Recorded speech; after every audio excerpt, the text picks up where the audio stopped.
All right, welcome to Module 11. Just making sure that's correct. Yes, Module 11. We are moving into film theory and rhetorical criticism. So we just finished up learning all the formal properties. We did the sort of check-in exercise with the key scenes as we broke down some of those key formal choices. And now we are getting into analysis. All right, so let me go ahead and share my screen. There we go.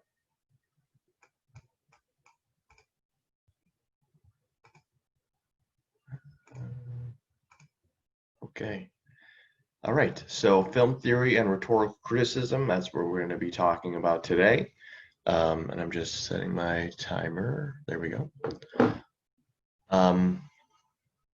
Just as we're entering this module, keep in mind that this is sort of the entry into our analysis approach. So everything that I'm talking about today are things that we are going to consider when sort of adapting what we learned so far into an actual analysis of a film. So I'm going to go over the basics of our analysis approach, which is sort of rooted in rhetorical criticism, and talk about that for a little bit.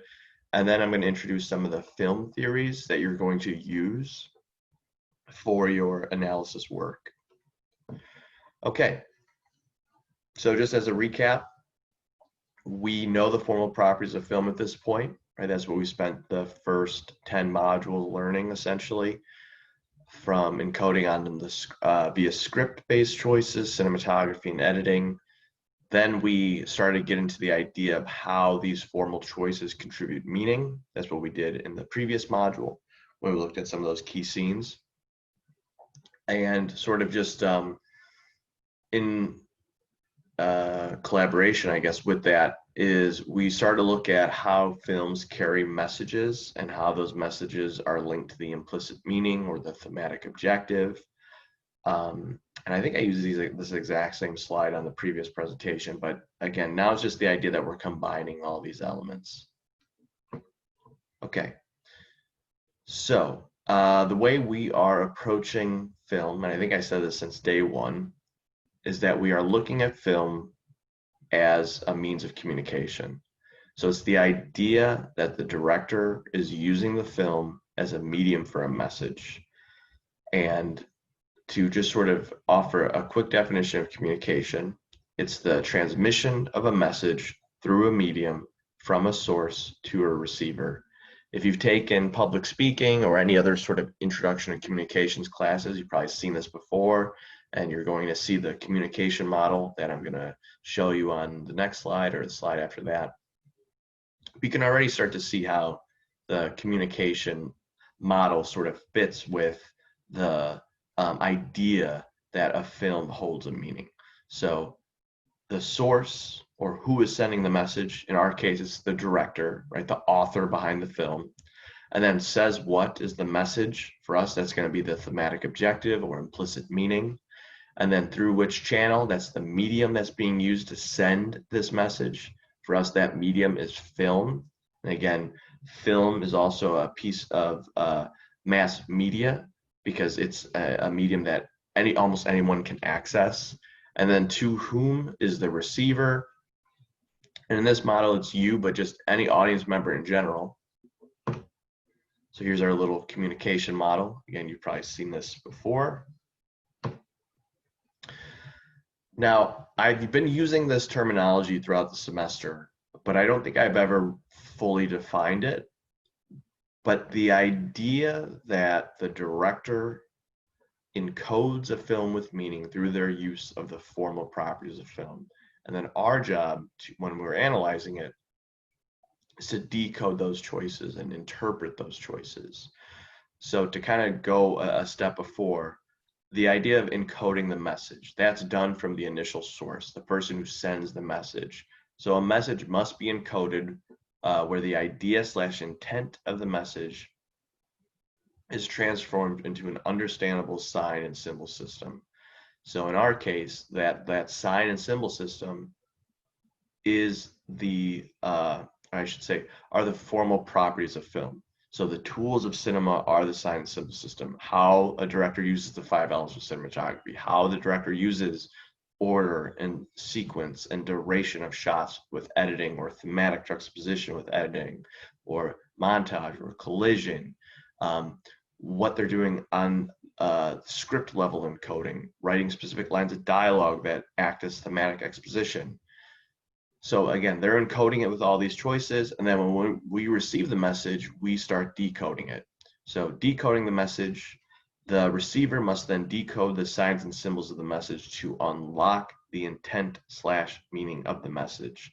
So for us, it's not only being able to observe those formal choices, but then also interpret those choices. So interpreting the director's use of the tools, the use of the formal properties to unlock the message, to unlock the thematic objective. Okay, so what is rhetoric? Again, rhetoric is sort of serving as the jumping off point for our analysis approach. But rhetoric is the human use of symbols to communicate. And these symbols obviously range from speeches, novels, dance, and then for us, film. Rhetorical criticism is when we engage and decode those symbols to unlock what the rhetor or the author is trying to say. The elements to decode in a film are the formal properties and the formal choices. Now, rhetorical criticism. Rhetorical criticism is the systematic analysis as the act of criticism. Analyzing the use of the tools, the use of the formal properties of film, acts and artifacts as the objects of criticism. For us, the film is the artifact, and then eventually you develop an explanation for the artifact, our thematic objective of the film. So just to kind of park on this for a second, the first bullet points for each section are sort of the book definitions of rhetorical criticism. So systematic analysis is the act of criticism. What that means is that we're able to look at an artifact and start to kind of take out its specific components, right? The specific signs and symbols, and interpret that. And the third part here is the idea to develop an explanation for the artifact. For us, interpreting the message within the film, again, the idea that this film holds a message. Okay. So I kind of said some of this already, but just to clarify rhetorical criticism, the goal is to reach an explanation for an artifact, an explanation for the film, the implicit meaning / thematic objective. We make statements about the message rather than our feelings. So again, I'll just kind of stay on that first part here for a second. What I mean by this is we are going to try to stay somewhat objective, right? It's not if we agree with the message. It's not if we enjoyed the film on like an entertainment level, but instead we are making thematic objectives that are essentially like our interpretation, right? Our thesis statement on what we think the film is trying to say. Again, it's the idea that we're finding an explanation for the film's existence. And then the second part here, I kind of already went over this, but systematic analysis is the process. And this comes from the rhetorical criticism book, but putting together the pieces of information we have to create an understanding of the whole. So identifying the formal choices and offering commentary on how those choices support the implicit meaning / thematic objective. The way I sort of approach this is when you are writing your analysis paper, you are not doing any outside research. All of your research is within the artifact, is within the film.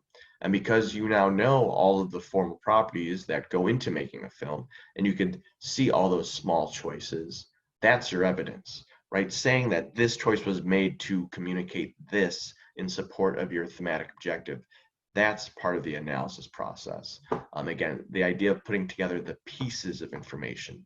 For us, the pieces of information are the individual shots, and then going into a shot and looking at all 5 elements of cinematography, quoting the line of dialogue within that shot, looking to see how that shot was sequenced in the edit within the scene, right? All of those small choices. Okay, narrative criticism.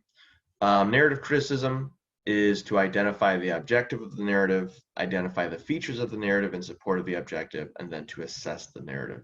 So as you can see, narrative criticism is just a separate branch of rhetorical criticism, and it very much fits with what we're doing. But now we're just sort of adapting a little bit. So again, identifying the objective of the narrative. What's the purpose here? What do you think the director is trying to communicate through the film to an audience?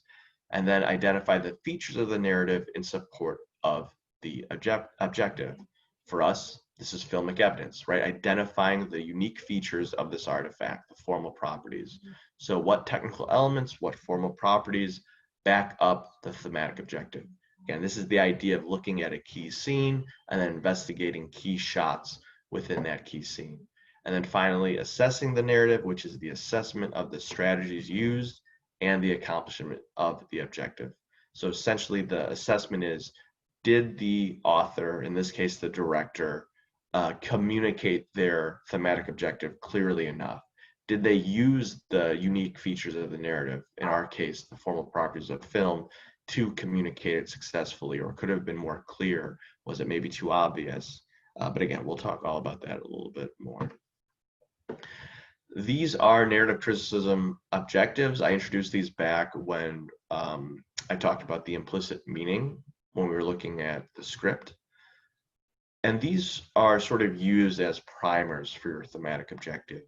None of these are thematic objectives within themselves, but if you kind of connect these to specific topics, usually you'll be able to sort of unpack a thematic objective. But I'll go a bit further into that when we get to the analysis approach. So pretty soon we're going to transition into film theory, where I talk about different film theories and how these theories act as sort of lenses that you can use when trying to find the thematic objective of a film. But before we do that, keep the idea of film being a form of communication and that our analysis approach is rooted in rhetorical criticism in mind as we kind of go forward here. Again, our sort of approach here is to interpret the film's meaning and then identify the formal choices being made in support of that interpretation. So identifying the formal choices and offering commentary on how those choices support the implicit meaning / thematic objective. Okay, so I need to I need to go over a few topics before we get to film theory, and I need to make a clear delineation between film criticism and film theory. So film criticism is something that is much less academic than what we're doing. So film criticism. Film criticism is evaluating a film's artistic merit and appeal to the public. So if you kind of see this, there's a few goals that are broken down with it. But what really kind of ties film criticism is that it's the idea of evaluation and an informed opinion to sort of make a recommendation rather than a study. It's a little bit more, what's what I'm looking for. This probably is going to come across in the wrong way, but it's a little bit more of sort of like a selfish interpretation, because it's not about trying to reach an understanding of what the other person is trying to say, right? What we're doing is we're trying to understand what someone else is trying to communicate through a film. Film criticism is more sort of about the person analyzing it. So again, it's the idea of what's the film about, who's involved, and some type of evaluation. Is it worth someone's time to watch? And it relies more so on an informed opinion rather than a deep analysis, rather than looking at a film, going so close to one single shot in a scene and analyzing all of the choices that someone made in that shot to contribute some sort of a meaning through the use of the formal properties. So again, that's not what we're doing. There's a little bit of film criticism at play in our approach, but for the most part, we are leaning towards film theory and academic criticism. So film theory. Again, film theory is the approach that we're going to be using here. It's film theory and academic criticism more than anything else. All right, so film theory. This is evaluating a film from an intellectual or ideological perspective. Again, the idea of an academic critique. What that really means, is more so within these goals, right? The idea of saying that you're coming from an intellectual or ideological perspective, that's a pretty lofty way of saying this. But essentially, it's what we're doing here. It's why a film works, the idea if it works aesthetically or politically. So aesthetically is just the sort of, what's what I'm looking for? The artistic application of the formal properties. And that's going to be sort of tied in one of our 7 steps of the analysis approach, but we're more so focused on, again, the idea of communication. So it says politically, but also just, more generally, it's often, and again, we'll talk all about this, but often it's more of sort of a humanism perspective, the idea of how a film is communicating some sort of human experience, but it can certainly be politically too, a socio-political sort of approach or a social justice approach. And when I say what a film means, we're not talking about explicit meaning, right? We're talking about what's its purpose, what's the thematic objective, what's the message. And again, this ties back to our rhetorical criticism approach, but what is the deep analysis of the text? For us, the text is the film. So again, going very close and looking at all of the application of the formal properties and offering an interpretation. And I use this phrase before, but to me, it's the idea of a more selfless interpretation, right? It's less so of the critic, because I mean, that's essentially what we are, even though, again, it's not necessarily film criticism, but that we're sort of taking ourselves out of the equation a bit. Obviously, it's still very much from your perspective. It's your interpretation. That being said, it has to be within the film, right? It has to be within the artifact. And we are just there to sort of decode and interpret what the filmmaker is trying to communicate through the narrative features, the formal properties of film. And then lastly, it's the analysis of the implicit or subtextual meaning of the film. Okay, so just kind of an overview. Film criticism is very subjective, right? Is the movie good or bad? What does that even mean, right? Good or bad is such an abstract approach, but that's sort of what film criticism lives in, right? The idea of a movie getting a thumbs up or a movie getting a thumbs down. Ultimately, that doesn't mean much of anything. And again, film criticism is much more sort of on the surface level, the idea of an evaluation or a judgment statement on if the film is worthy. That's not what we're doing. We're going the second category here. Again, film theory and academic criticism with a foundation of rhetorical criticism, which is an approach to understand a film, to try to find an understanding of what the message of the film is, to discover the meaning from your perspective, a deep analysis that looks at all components of film. Again, all of the use of the formal properties, the formal choices. Okay, so our analysis approach is coming from, I use this term already, but a humanist approach.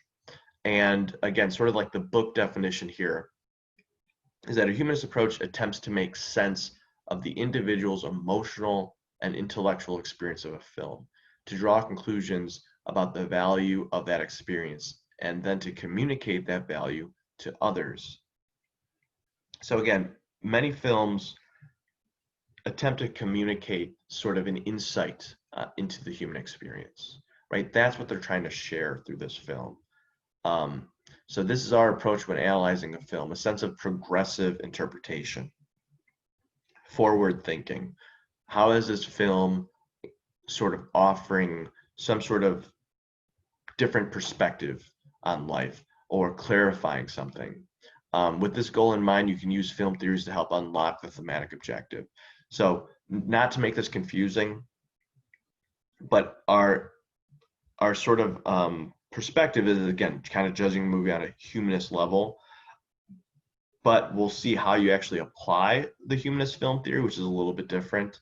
But again, I'll get into that. So I just kind of setting it up now, though. Okay. Sometimes, again, just because I have the ability to with this recording process, I sometimes go back and make little notes. And one thing that I made a note on, I wanted to go back for a second and kind of offer this. So I made this little note at the bottom here. So I talked about the idea of a deep analysis that looks at all components of film when I was giving you that sort of breakdown of film criticism versus film theory. But I wanted to add this extra note on the bottom, and I feel like I kind of said this on again sort of like a general way, but I wanted to make it a little bit more explicit. Again, the whole design of this class is not to just be a film appreciation class, right? The design of this class is to teach you all of the formal properties, right? The smallest of choices. So it essentially sort of teaches you to become a director in a way, right? So in order to have that rhetorical criticism approach where you're offering a deep analysis of the film, in order to do that, the critic, right, the person who's doing this, needs to be well versed in film, right? I mean, it takes, again, I mean, you've done the work, right? It takes a lot of time to learn this. So it takes someone well versed in film studies to do this approach, which you are at this point, right? You've learned all of this material. You've learned all the formal properties of film. So I want you to kind of be looking at the film like a director, right? You have the opportunity to do sort of an encoding extra credit assignment where you are now the author in a way. But right now we are decoding still, right? But have that mindset, right? You know which tools a director has to use in a scene, to encode a scene with meaning. So again, just kind of going forward, when you're analyzing a movie, think like a director. Think how the director is using all the formal properties that you just went over, you just studied, for a reason, right? With motive. Okay, so I just kind of wanted to go back on that for a second. All right, and again, I went back. So we went over this, the humanist approach. So film theories. Film theories essentially act as a lens to use in order to analyze a film. Use these theories to strengthen your 7-step analysis, which we'll go into depth on next module. But a film theory will essentially make it a bit easier for you to find a thematic objective. If you watch a movie one pass, by the end of it, you reach some sort of general implicit meaning, right? You have a general idea of what topics the film was exploring and what it was saying about the topics. But then if you go back to the film and watch it again, and maybe some of these topics start to link to certain film theories, right? Maybe you'll see, well, there's probably like a feminist critique in here somewhere. And now if you rewatch the film with that theory in mind, you'll be able to sort of pull out more evidence that directly links to one of these film theories. So these film theories were just sort of aid you in the process. Okay, so use these theories to strengthen your 7-step analysis. It'll help you find an objective and filmic evidence. You can use elements of each theory or stick to just one theory. No matter what, you'll always use the humanist film theory. I'm going to break down the humanist film theory on sort of 2 different levels. Everything we've been doing so far and everything that you're going to be citing is essentially using the humanist film theory in terms of like encoding a scene with meaning using the formal tools. But you can certainly use any of these other theories. The one theory you cannot use, and I want to make very clear, and I'll make it clear when we get to the analysis paper, you cannot use the auteur film theory. You're only watching one film because you're only doing one analysis paper, and there's no way for me to check this, but again, I'll talk about this when we get to the next module, but I strongly encourage you to choose a film that you have not seen. So I don't want you to have really a context for the director before. I'm still going to talk about the auteur theory because, again, we're sort of abiding by the auteur theory in this class, but you're not explicitly going to use the auteur theory. Okay, I'll talk more about why. So humanist film theory. Again, just to sort of offer some context here, this is our primary theory. You're always going to use the humanist film theory in some way. Again, this kind of takes it from one of our books here, but the humanist looks for representation in film of general human values, the truths of human experience, including birth, death, love, aggression, happiness, and sorrow. Again, the idea of how the film communicates something about the human experience, but it could also be something a little bit more, complex. How is the film acting as a piece of social justice? Is it bringing certain injustices to light and offering clarification and maybe even some sort of, again, a social justice critique? The idea of moral and philosophical values that the film is expressing. Okay, so the humanist film theory on a social justice sort of approach. When the film is used as a tool of communication to promote progressive ideology. Progressive just means forward thinking, okay? A term I'm going to sort of introduce when we go a bit further with genre film theory is the idea that the film is trying to make future generations better than the previous. And again, to do that is to communicate, right? To communicate more forward-thinking ideas. So to promote progressive ideology and to deconstruct social injustices, how a film puts unjust actions that occur in society on trial. How a film addresses topics such as racism, classism, sexism, and xenophobia. And with sexism, I'm going to get into the feminist film theory, and you'll see how, just using the feminist film theory will sort of branch into other topics as well. Okay. So keeping narrative objectives in mind, again, as I kind of start to get into the film theories, keep in mind you could use some of these primer narrative objectives to unlock a thematic objective in some way. Okay, so humanist film theory. So this is how you're actually going to use the film theory in a movie. And you're going to do it in two ways. Let me rephrase this. One of two ways, on a semiotic way or formal, right? Again, no matter what, you're always approaching it on like how the director's use of the formal tools are metaphorical in some way, right? That's what we've been doing this entire time. So what we did in module 10. So you're always using the second one in some way, just to be clear. But let me just break these down. So semiotics is just the study of signs and symbols. So if you're sort of using the humanist film theory on a semiotic level, you're interpreting the metaphorical meaning behind symbols and motifs to unlock the thematic objective.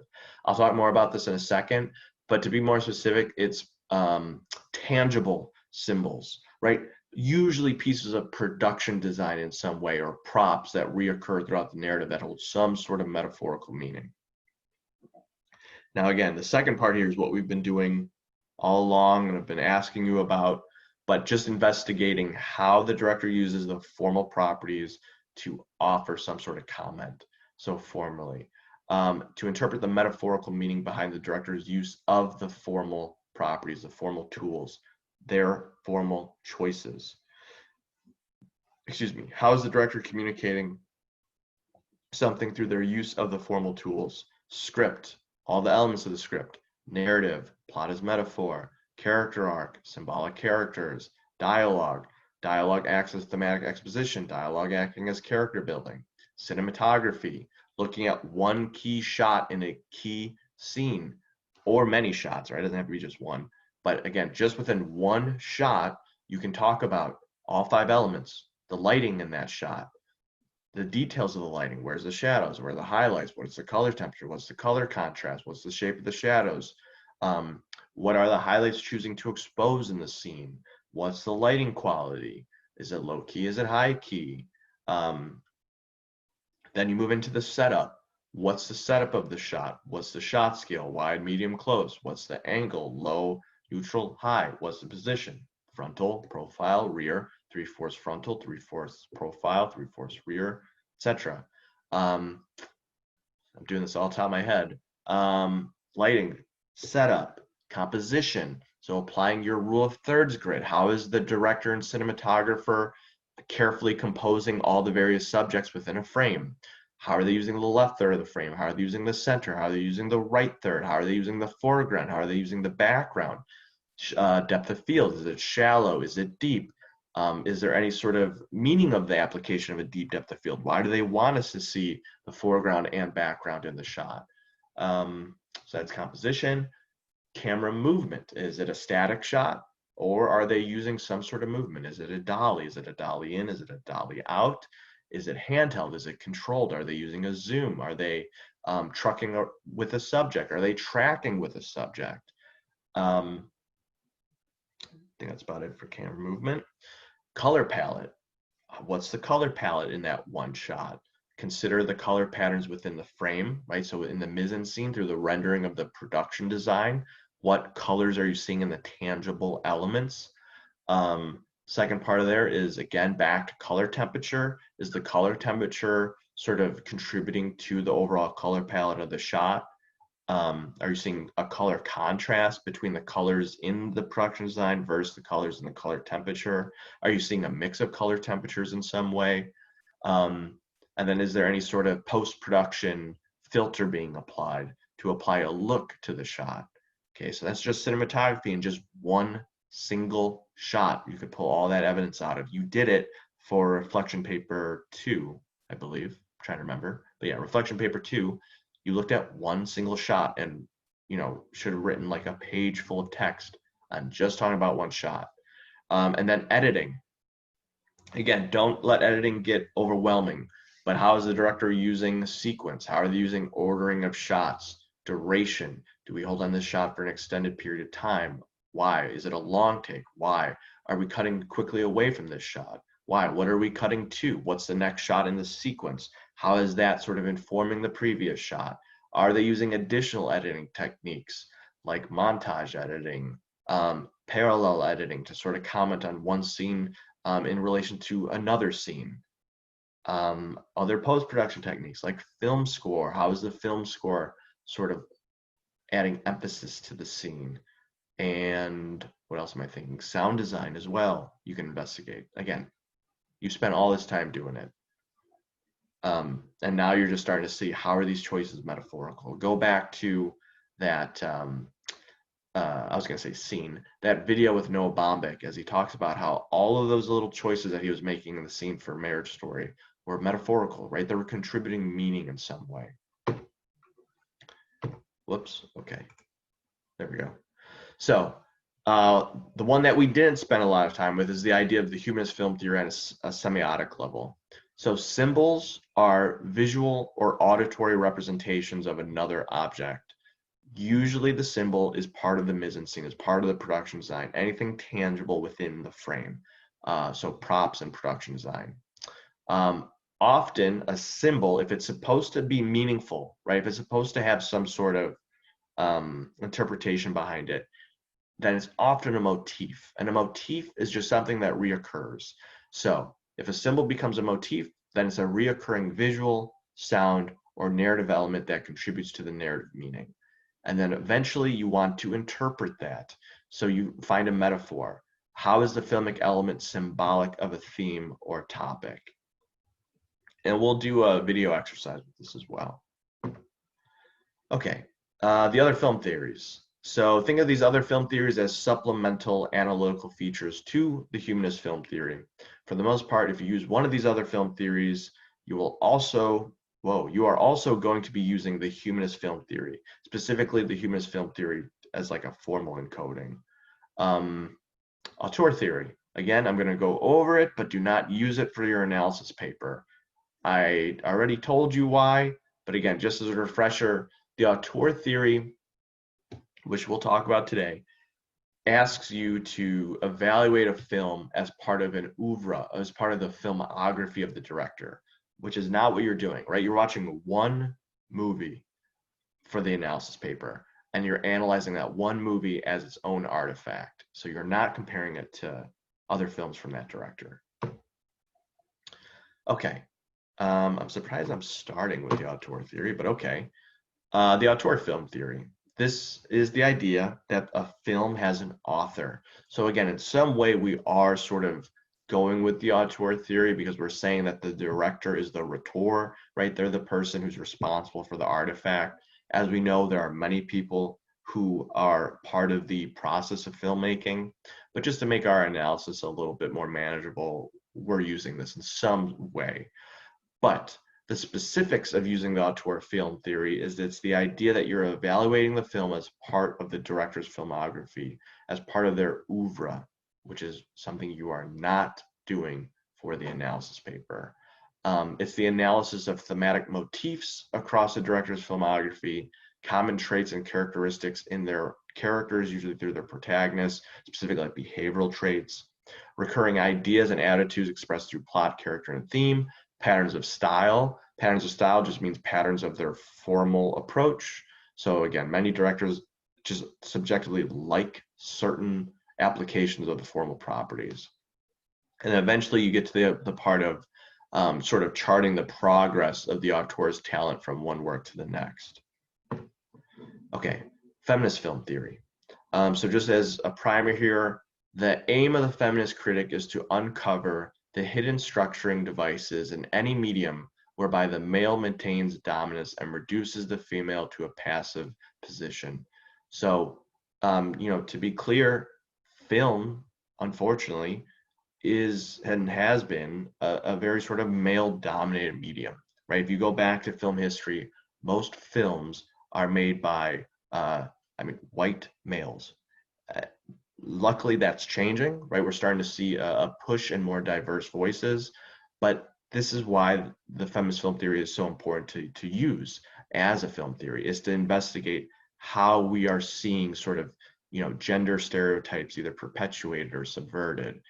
So again, Hollywood has a problematic history with diverse representation, and female characters were often regulated to toxic, sexist stereotypes.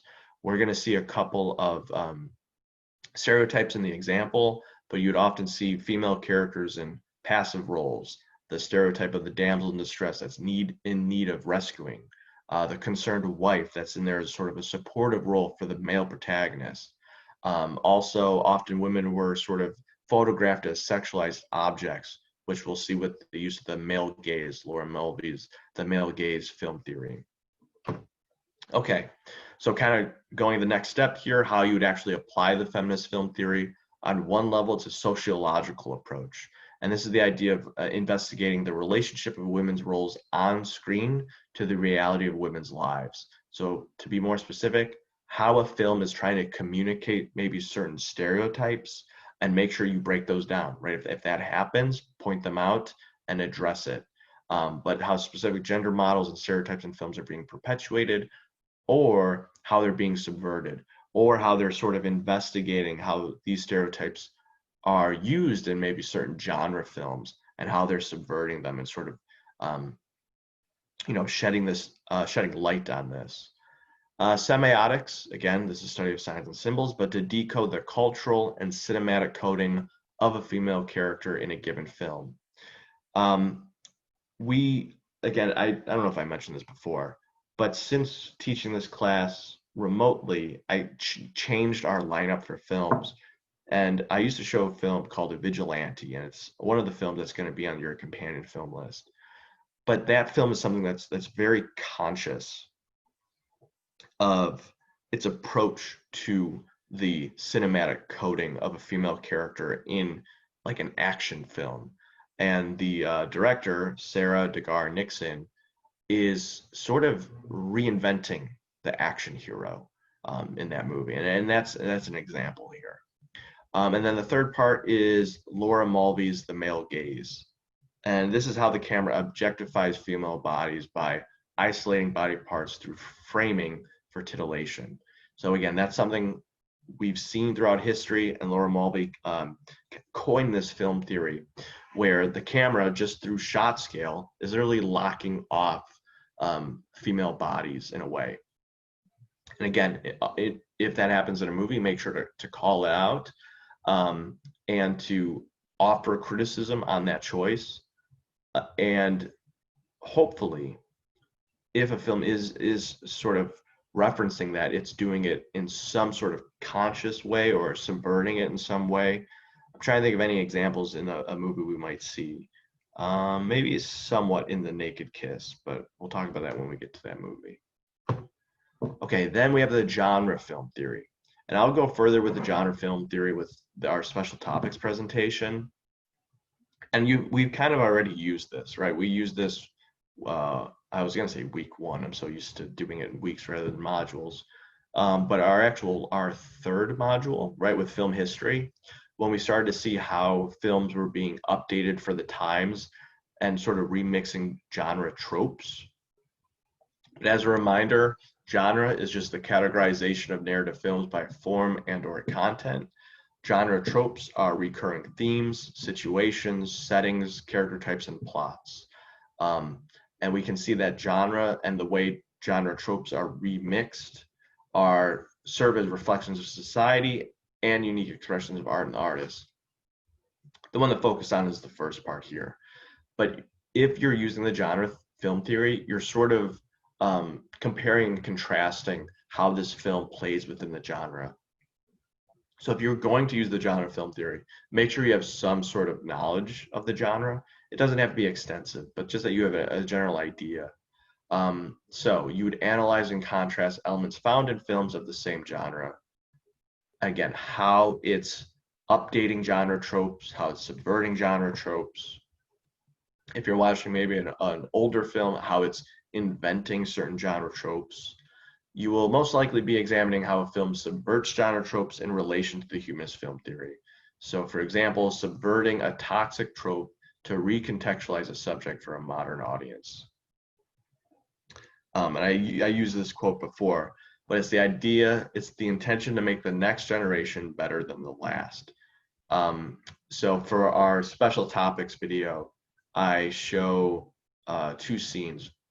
One is of The Searchers, which is like a classic era Western, and the other is from a made for HBO movie called Bury My Heart at Wounded Knee. And you'll see how those two films, based on their time period and when they came out, and certain, to put it bluntly and honestly, racist ideology that was, at the time, how Native Americans were portrayed. And you'd see how different the two films' approaches are. That's an example. So again, the idea of how when we update these tropes, we're hopefully doing so to, again, be more forward thinking.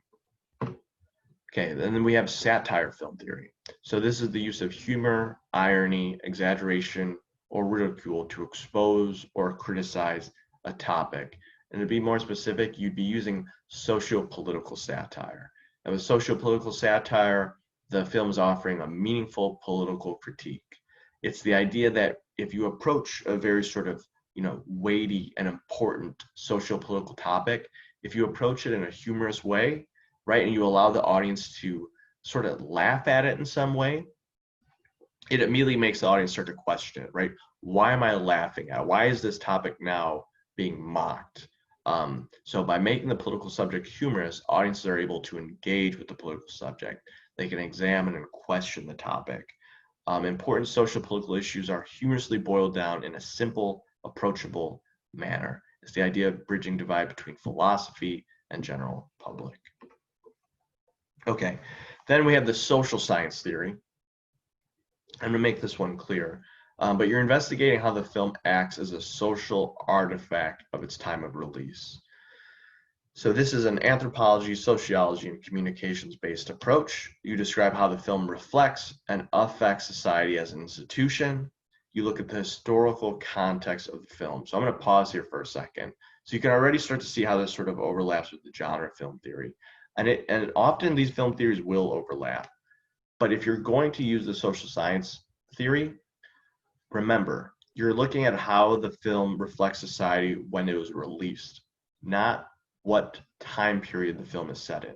Right? If a movie's set in the 1930s, but it came out in 2010, you're not going to talk about how the film comments on society in the 1930s, right? You'd be talking about how maybe it's using the 1930s as a metaphor for 2010 society, right? You're examining how the film comments on society at its time of release. If you're going to do this approach, you will need to do some sort of, very sort of surface level historical exploration to get some sort of context for the period of when the film was released.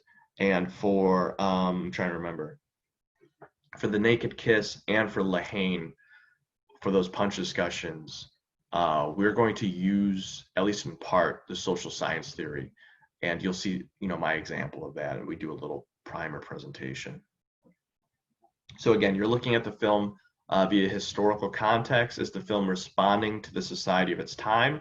Is it acting as a piece of social justice? Is it critiquing maybe certain norms at the time or certain expectations? Excuse me. Is there a film reflecting cultural norms of the times? Is it subverting them? Is it challenging them? You're contextualizing the film as a part of history. Okay, so some notes on film theories. You will always be using the humanist film theory in some way, but try, when appropriate, to pair it with another film theory. You don't have to, okay? I kind of worded that weird. But yes, you can use as many theories as you want. You could use, if you want, you could only use the humanist film theory, and specifically the humanist film theory for like formal encoding. And I offered an example. I mentioned these before, but when we actually get to the punch discussions, you'll see how, we could use a variety of film theories. So for The Naked Kiss, we'll use the feminist film theory, the social science theory, and the humanist film theory. For Lahane, we'll use social science, genre, and humanist film theory. For Leave No Trace, we'll use humanist film theory, but we're also using a bit of genre theory too, because we'll look at how the movie acts as a entry in the coming of age story, which is sort of its own subgenre of some sort. Okay. So this next video, we are going to get into some of the film theories. And again, normally we'd have a conversation about these, but because we aren't, and I'm going to just kind of offer some commentary on each one as we go, it's very important that you are noticing these film theories at play and how these film theories apply.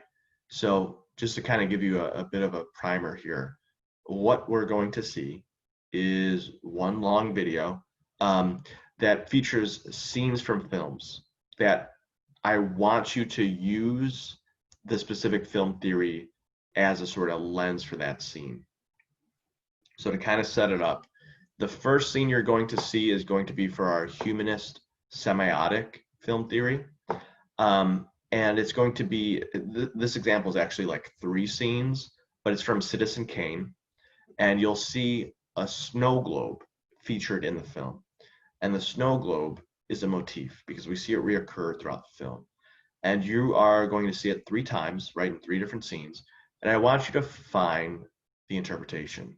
What is the snow globe a metaphor for, right? What's the explanation for that? Then you're going to see a scene from The Thin Red Line. And I want you to, we've been doing this. We spent, 3 hours doing this last module. We're just doing it again. But how is Terrence Malick encoding the experience of war through his use of the formal properties? What is he saying about war through his use of the formal properties? Then we're going to move over to our auteur film theory video, which again is just something I want us to be able to understand, which you're not going to use for your analysis paper. But in the auteur film theory video, I'm going to show you 2 scenes from the same director. The director is Nicholas Winding Refn, and the first scene that you see is going to be from Bronson, and then the second scene you see is going to be from Only God Forgives. And just take note of patterns. Take note of formal patterns.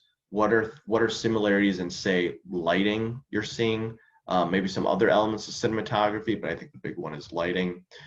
So what are you seeing formally? So stylistically, similar patterns.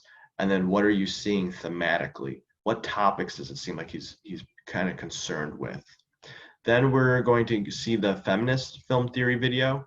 And this video is in two parts. The first video is going to act as generating stereotypes, right? Gender stereotypes. So the first clip is from, I forget the name of the Bond movie. It might be To Live, I'm so bad with those titles. Die Another Day, I think. But it's one of the James Bond movies that I picked. And you'll see a couple of sexist stereotypes. You're going to see damsel in distress, and you're also going to see Laura Mulvey's The Male Gaze at play. So I just kind of want to build that idea of gender coding. And then the second video, in my opinion, subverts this. And you're going to sort of examine how the second video, which is a scene from 300 Rise of an Empire, and just kind of take note of how Ava Green's character, I don't remember the character's name, but Ava Green's character is coded in that scene as a female character in perhaps a very sort of male-dominated genre. And maybe there's even a bit of sort of meta commentary going on as well. Keep an ear out for key lines of dialogue there. Then we're going to move to the genre film theory example, which is sort of set up similar to the feminist film theory example, where you'll see a genre film for like the superhero genre, which again is sort of a subgenre, but the superhero genre, and take note of just how that scene is depicted. Formally, what it's focusing on, what seems to be the intent of the scene, okay? And again, the idea of sort of establishing the tropes of the genre. Then the second video, in my opinion, subverts those tropes and just sort of compare and contrast the two. And again, but don't make it generalized, right? Go the next step of how are we seeing on a formal encoding level that the director is using the genre theory here. Then we're going to see the satire film theory example. And this one's pretty broad. It's specifically using carnivalesque satire, which just means very exaggerated and over the top and sometimes crude in its own way. But it's using the satire film theory, and just take a look at what topic do you think is being criticized? And again, in its own sort of over the top silly way, what is this scene trying to communicate? Excuse me. And then lastly, we're going to see a scene from First Blood. And I want you to apply the social science theory. So I'm going to offer you a very, very brief historical context for the film. So First Blood was released in 1982. The Vietnam War ended for America. America's involvement ended in 1973. So we're looking at, you know, about almost 10 years of being removed from the Vietnam experience. And look at this one scene in the film where the bulk of it is a monologue. So maybe you might want to, you know, keep an ear out for key lines of dialogue. What do I want to say about this?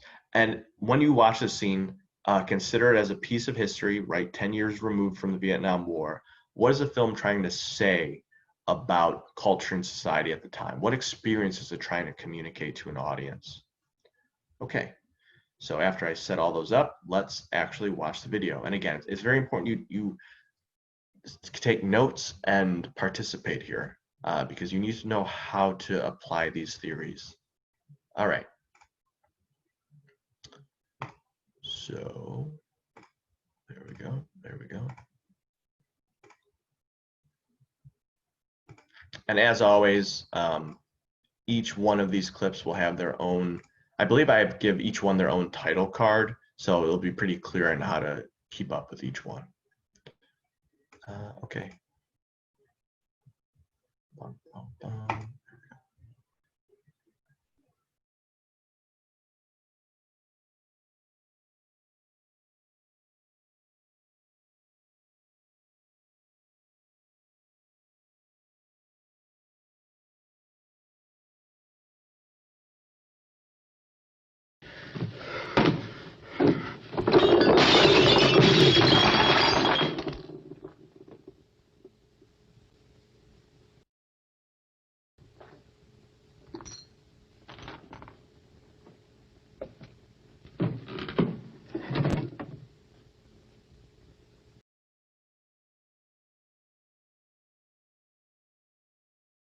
Rosebud.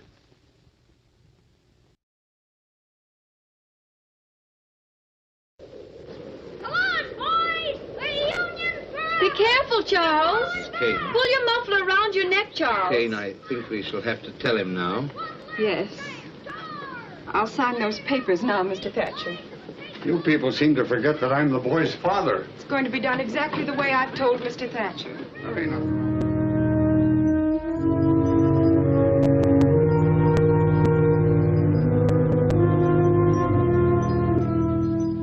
Rosebud.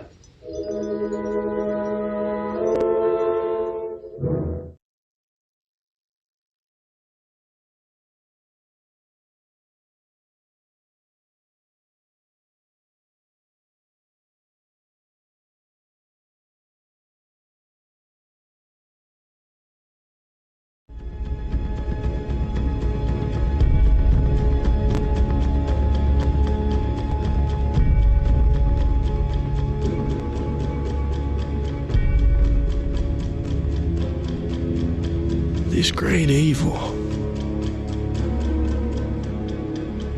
where's it come from?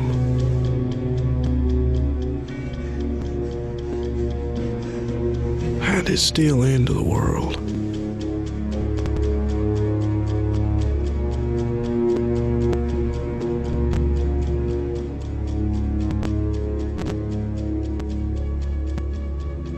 What seed, what root did it grow from?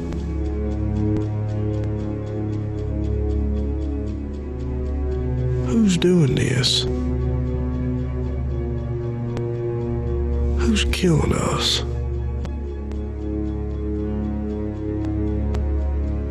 Robbing us of life and light.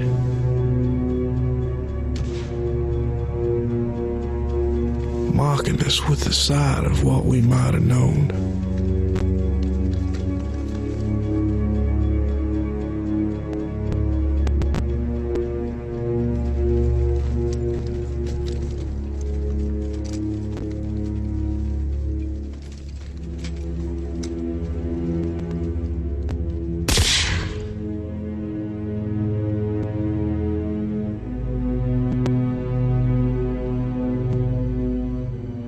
Does our ruin benefit the earth?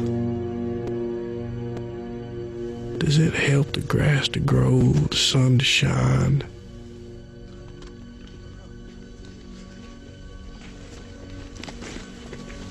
Is this darkness in you too?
So, the girl who hates to be tied down, huh? Are you going to get me off this thing?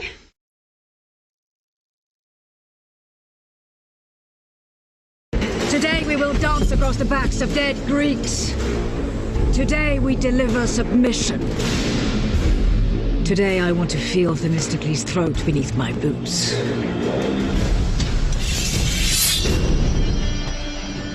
I'm not here as a witness!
Let's go. Come on, start moving now, people. Let's go.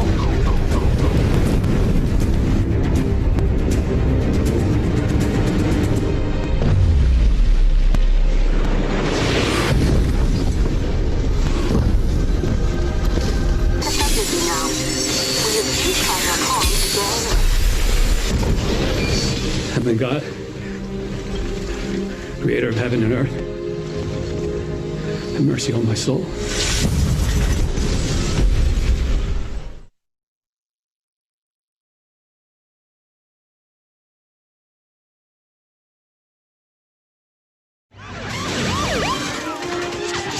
Well, police, get down on the ground! He's getting away with the WMD! I got him!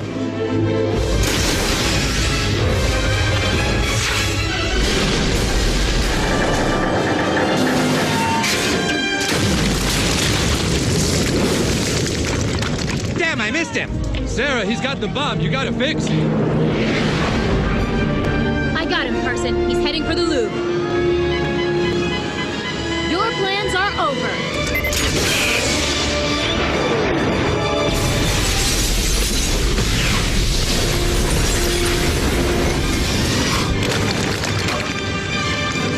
All right, Sarah! Yeah! All right, team! Nothing to it.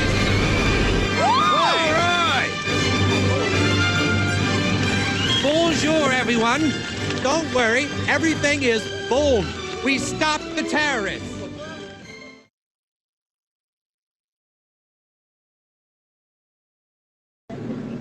It's over, Johnny. It's over! Nothing is over!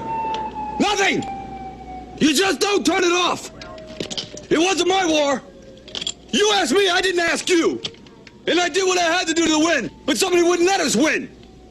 And I come back to the world, and I see all those maggots at the airport, protesting me, spitting, calling me baby killer and all kinds of vile crap! Who are they to protest me, huh? Who are they? Unless they've been me and been there and know what the hell they're yelling about? It was a bad time for everyone, Rambo. It's all in the past now. For you! For me, civilian life is nothing. In the field, we had a code of honor. You watch my back, I watch yours. Back here, there's nothing. You're the last of an elite group. Don't end it like this. Back there, I could fly a gunship. I could drive a tank. I was in charge of $1 million equipment. Back here, I can't even hold a job. Fucking cars! Ah! I can't. Just. Oh, God. Where's everybody? God.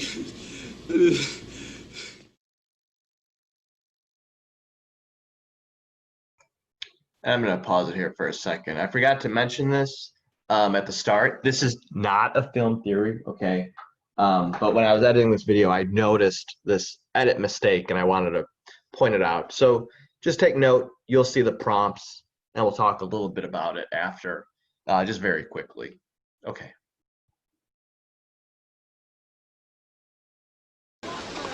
You believe in bad luck?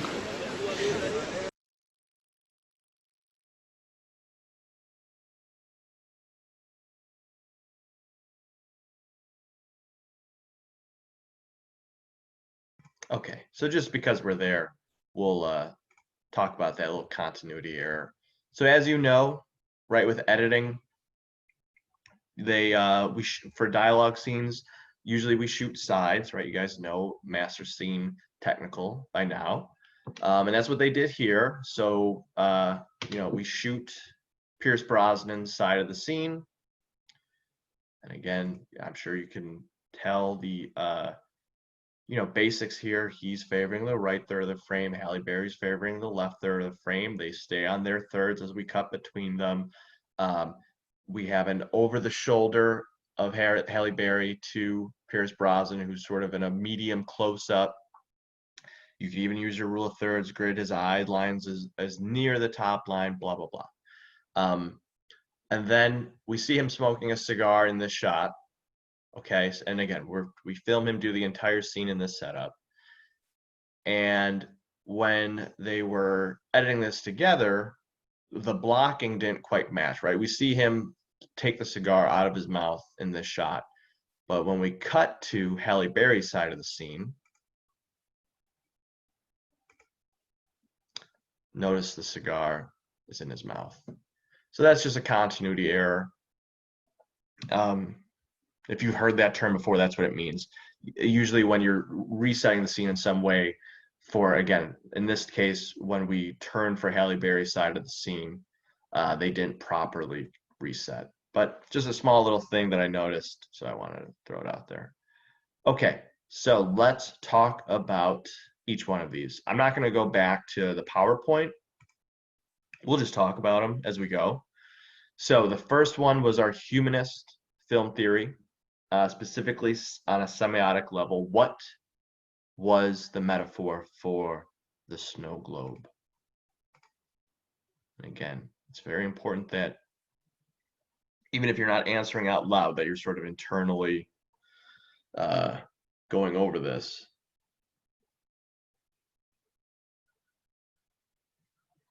Okay, so we see it here, and then we eventually get that close up. And then I think we dissolve. It could be wrong. Oh, I guess not. So we tilt up from the snow globe, tilt up to Charles Foster Kane. And then it looks like we see a flashback, right? We hold on his face for a second, reminds him of his childhood. So we cut back. Now, we don't see the snow globe in this scene, unless I'm misremembering. But you can maybe start to see some symbolic similarities. Charles Foster Kane, kid, snow, also kind of frame within a frame. So you can maybe think about how the snow globe itself is a, what's what I'm looking for? A contained space. And then we see this scene of his childhood, and then he's about to be taken away. Whoops. And I think this is when we get the dissolve, I think. I know there's a dissolve. There we go. So we dissolve. Again, the snow sort of acting as a link here. And we dissolve inside the snow globe, which we see now is a little cabin with a bunch of snow on it, snow, floating over the cabin here. We start to see that it looks very similar to the childhood scene that we just saw. But then when we pull out, right, we pull out there, and we see that it's a snow globe in a hand, right? Okay. And his final words, Rosebud, dying man, this is still Charles Foster Kane. And then he drops the snow globe and it shatters. What do you think the meaning is there?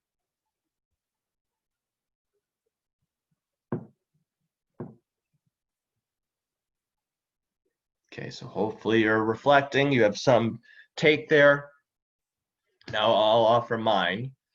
To me, the snow globe represents essentially Charles Foster Kane's childhood, right? It represents his childhood, but more specifically, it represents the loss of his childhood. And it's sort of one thing that he can't get back as a rich man. Like, this is all about a newspaper mogul who has everything. But the one thing he doesn't have is what's inside this snow globe. Whoops, let me go to a close-up of it. Inside this snow globe, this represents his lost childhood. And even through the design of inside the snow globe, the choice of Orson Welles giving us that, close up inside, that makes it look like it's almost like the location of his, setting of childhood, right? This almost kind of looks like an image with inside the snow globe. So all this stuff is linking. So it's clearly a representation of his childhood. And the idea of us seeing the snow globe go through, this guy is tearing through his room and he stops when he sees the snow globe.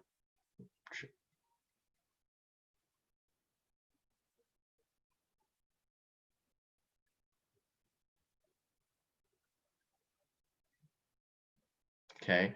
And then when he's dying, the last thing he has in his hand is this snow globe. And now Rosebud is something else. I won't spoil it in case you ever see the movie. But Rosebud is something else. And then he drops the snow globe from his dying hand and it shatters into pieces. Again, maybe communicating the idea that this is something he can never attain. This is something he can never get back. And maybe all this bad behavior was because it was always this was always taken away from him, and he can't have this, and that's kind of led to his own downfall. And then we finally see the snow globe shatter into pieces when he's dying. Okay, then let's get to the formal encoding. So what about this? You've probably seen many different war scenes in a film, but how is this a little bit different? I'll just play a little bit.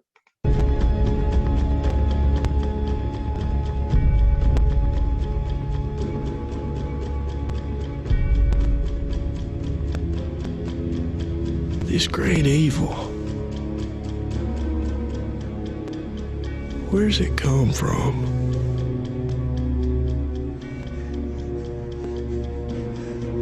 How did it steal into the world?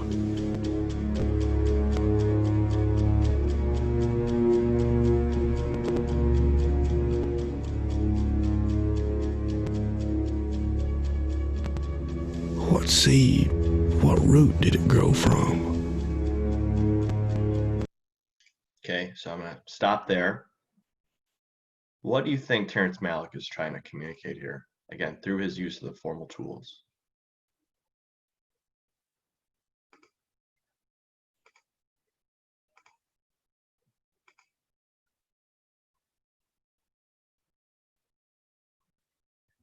Okay, so I'm going to offer a take here. Well, I think one thing, before we kind of even get to anything super specific, what is the camera often focusing on, right? It's this long, we do get some editing, but he's using some rather long camera takes using a steady cam of just kind of pushing through the scene, right? We just follow characters as they go through this encampment. And to be clear, this movie's set in the Pacific Theater. So we have, American soldiers fighting Japanese soldiers. And here we go with our steady cam pushing in on subjects, hovering over subjects, moving about with other subjects. And again, here's a cut. So we do have editing going on here, but I would say the duration is a bit long for a lot of these shots, right? And a lot of that comes with the camera movement, that steady cam movement, right? We still haven't, as we started following this character, trying to find when we start here. We start at 158 and we keep pushing with him. And again, we're just on a steady cam tracking along with him.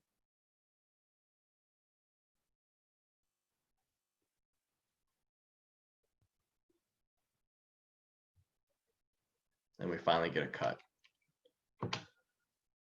So what are some things we're seeing? And again, I think even just through that moment, you can maybe come up with an interpretation. So I'll offer a few here. So one thing I also want to kind of point out is the use of narration. So we hear someone kind of offering like this kind of poetic commentary over the scene. And I think there's some really great pieces of dialogue. This great evil, there's a line of dialogue about how it's like the seed that's growing from within inside of us. I'm going to try to find that again as I play a little bit. Where's it come from?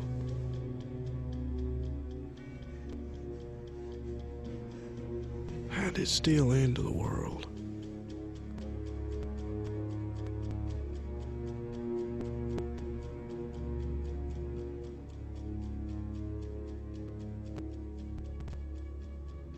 What seed, what root did it grow from? What seed, what root did it grow from? So what is he kind of getting at here? Again, so we have a couple lines of dialogue. We have the narration playing over. You have the music score. The tone of the music score isn't, something overly dramatic, right? If we listen to it.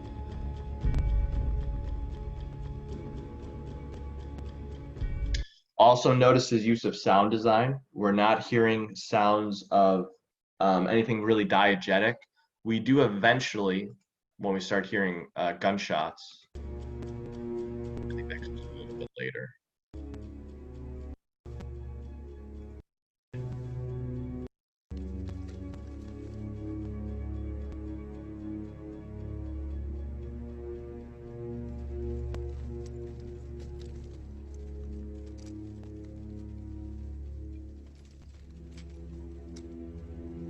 Right, we hear a little bit of diegetic sound come in, and then pretty soon this scene, or let me rephrase that, this shot will cut to a new shot in the sequence of a US soldier shooting a Japanese soldier, and we hear that sound effect as well. So we eventually get some diegetic sound. So we talked about sound design, we talked about the score, we talked about narration, we looked at a few lines of dialogue in the scene.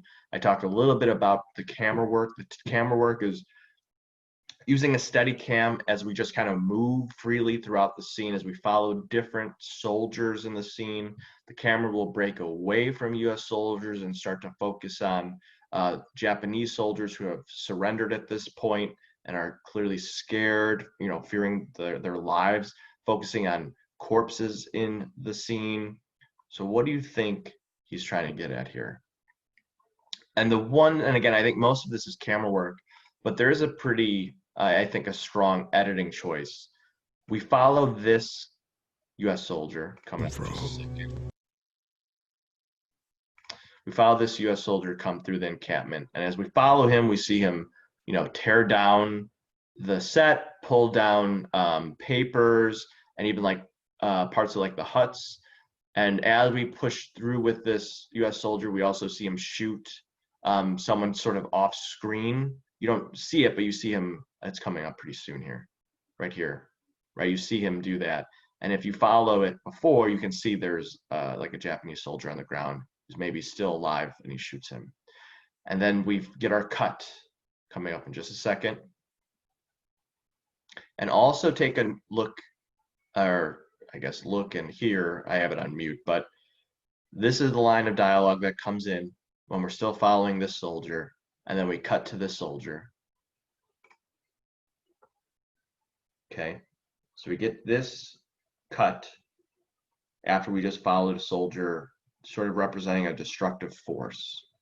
And again, having that piece of dialogue, what seed, what root did it grow from? This idea of hate, this idea of evil. And again, war is very complicated. We're not making any generalizations. But this ability, right, war acting as this great evil, and this ability of humans to inflict this. We follow a soldier sort of represent that with a steady cam, a long take, and then we cut to this. What do you think he's trying to say? So let's break it down. So let's look at this shot. Maybe we don't need to really talk about lighting because it's just outside, it's naturalistic, but let's break down the composition and focus on the edit, the idea of cutting to this, an act of thematic juxtaposition. So we follow that first soldier with the steady cam, we cut to this. And let's look at and again, I'm just going to break it down. So here's the composition. We're dealing with a wide shot here. Again, if we're watching the movie, we would know this character's name. The actor is Elias Koteas. So we'll say Elias Koteas for now. Normally, we always say the character's names, but I don't know the character's name top of my head. But here's Elias Koteas, and he's in the foreground of the shot. The background of the shot, we see destruction. We see a hut being burned. We see soldiers, killing Japanese soldiers who may be wounded or not. We don't know. And the composition is broken up. If we use our rule of thirds, I'm not going to draw on the frame, but it's, again, the blocking here is pretty choreographed.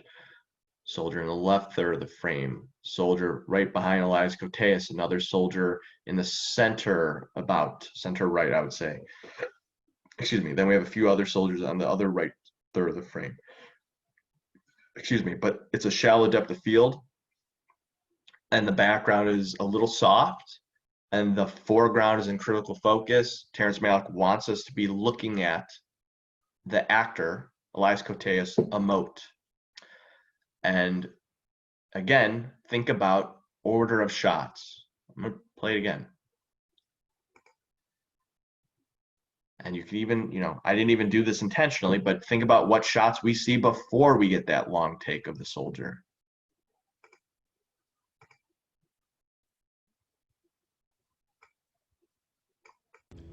This great evil,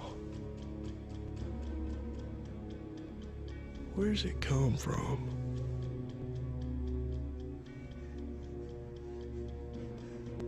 How did it steal into the world?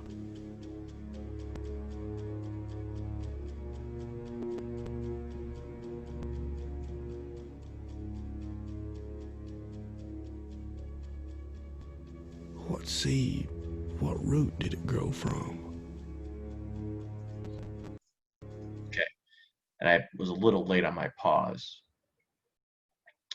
So 2 shots, again, looking at order of shots, 2 shots that precede it. We have right,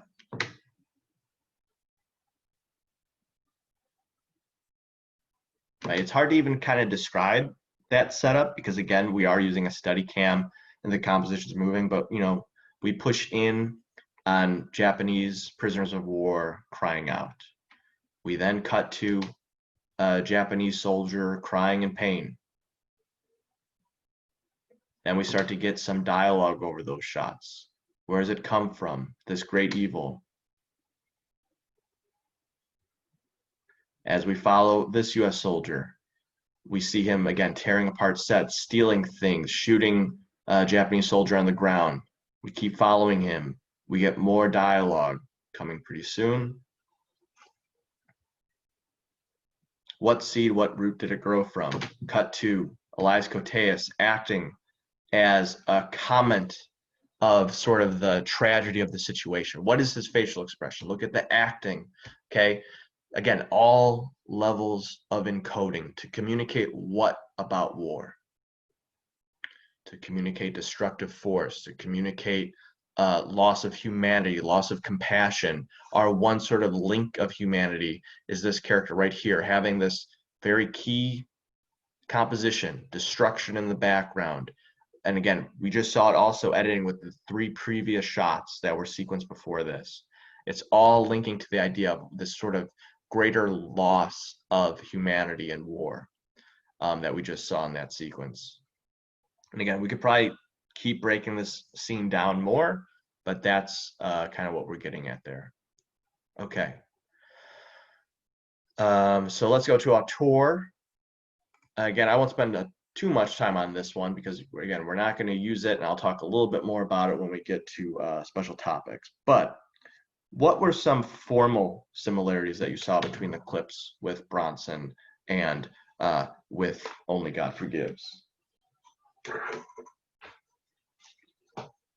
I'm going to play just a little bit, and this will also give me a second so I can take down a note, but I would like you to actually also watch it. So I'll play a little bit of this, and then I'm going to go to Only God Forgives in just a second. I guess we'll just let it do it naturally. There we go.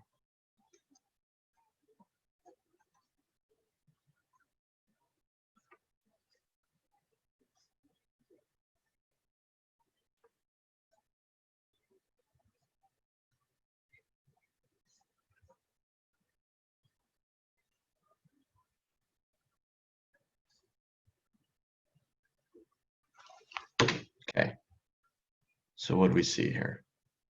So again, just some formal, some stylistic similarities, his use of the formal properties. He clearly likes to use a combination of color temperatures, specifically use of color lights and sort of neon lights. In this, we have quite a large color contrast just with the color temperatures, right? We have the tungsten yellow light on the back of Tom Hardy's character. Then we also have the blue light sort of echoing throughout, some accent lighting on the set. And if we keep watching this scene, we get more color lighting and another element of color contrast as we introduce a red light in the background of the shot coming up pretty soon when we cut. That was a little too on that. So blue, we have yellow, we have deep shadows, yellow, we have blue, we have red. So he clearly likes his use of color lighting. He likes to have a color contrast in his shots.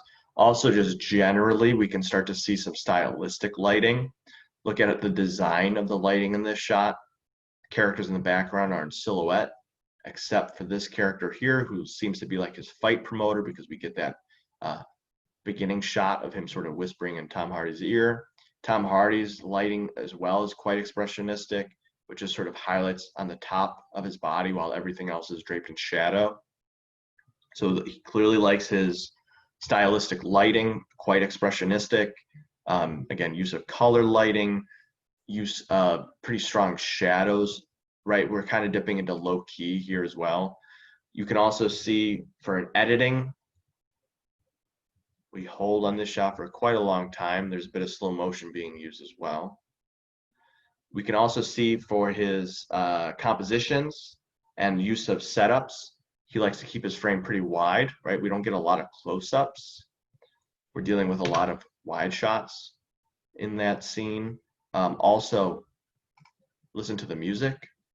Okay, we'll compare that to the next one in just a second. So we see some formal similarities, and let's go to Only God Forgives, so his other film. We're starting to see, again, use of color lighting, this time red. Again, leaning towards low key. We see pretty strong shadows. Again, not probably as much as Bronson, but there's definitely some strong shadows in this shot. We have color contrast. We have the red. We also have a bit of a blue light hitting Ryan Gosling's face here. So we have some color contrast, use of colored lights, make of color temperatures, okay. And when we get our cut to the other side of the scene, whoops, I think I went a little too far. Again, color contrast, red, gold, which we saw in the Bronson clip as well, that kind of goldish color of the light. Blue highlights here as well. So we're seeing a motif with his use of lighting. And again, that's just a formal property, a stylistic choice. Listen to the music.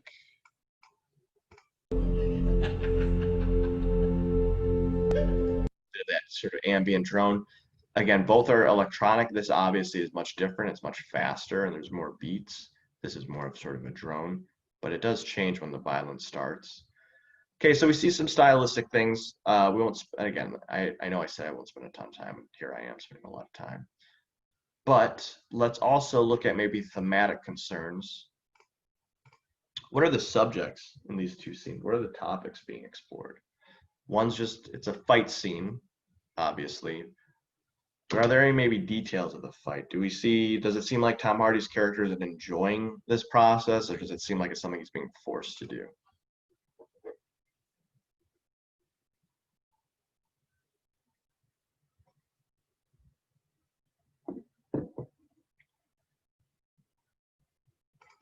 I would say it seems like something he very much enjoys. It seems like something that's part of his sort of DNA as a character. The violence kind of defines him. Now, if we go to our second scene, and here we do get a close-up. And what do we get a close-up of? It's coming up pretty soon.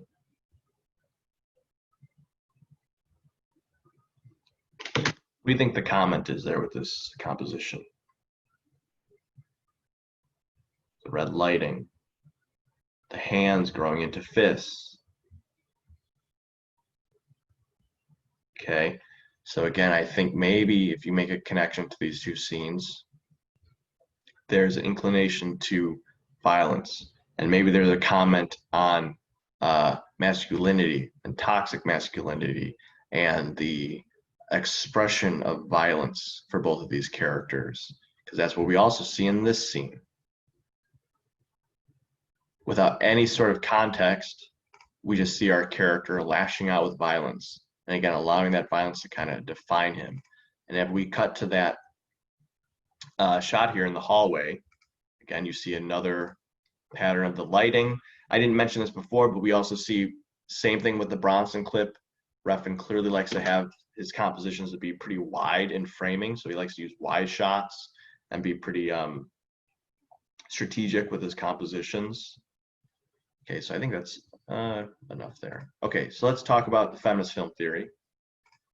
I think the first clip is pretty self-explanatory. We saw some gender stereotypes being conducted here. I don't really want to pause on the male gaze, but you saw it once. I don't think we need to see it again, but this is a very clear use of the male gaze. And I want us to note this because in my interpretation, the second clip subverts it. But let's look at the gender stereotype. Damsel in distress, James Bond has to come and save Halle Berry's character. Okay, now let's look at the interesting scene. So using the feminist film theory, let's apply it to this scene. How is Ava Green's character coded in comparison to Halle Berry's character in the previous one? You could think of things cinematography wise, think of things will to act. Okay, so maybe some overviews. We see Ava Green's character is very much an equal, if not a superior to the male character in the scene, right? She's fighting right beside everyone else. She matches the other general kind of blow to blow with the sword fight. So again, that's some sort of overview. Very much not a damsel in distress, right? She's leading her army in the fight. But what about some specifics? Was there anything, any lines of dialogue that maybe stuck out to you, or specific compositions? Maybe even performance cues.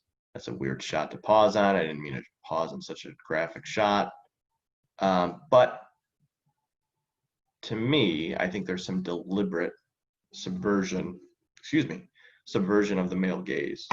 And again, hopefully you're noticing as we're doing this, right, I'm always using the formal tools. So even if you use other film theories, right, you're always pulling evidence from the use of the formal properties. So pretty soon I'm going to quote dialogue. I'm going to offer a specific setup, which links to cinematography. Okay. So let's start with some of the dialogue. Play it for a little bit. The backs of dead Greeks. Today we deliver submission.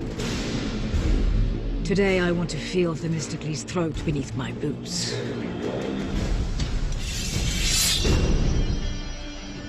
I'm not here as a witness! Okay, so let's look at this scene. This little, not even a scene, it's like 3 shots. Okay, so we kind of start in this frontal position, medium, and it looks like we kind of dolly in eventually on Ava Green as she's talking.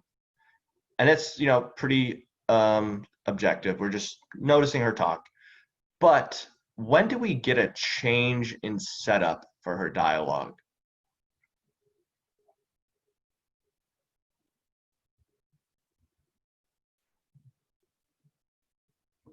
Okay, I'm going to come back to this shot in a minute. But this is the first kind of new setup for her when it comes to dialogue. And what does she say in this? Beneath my boots.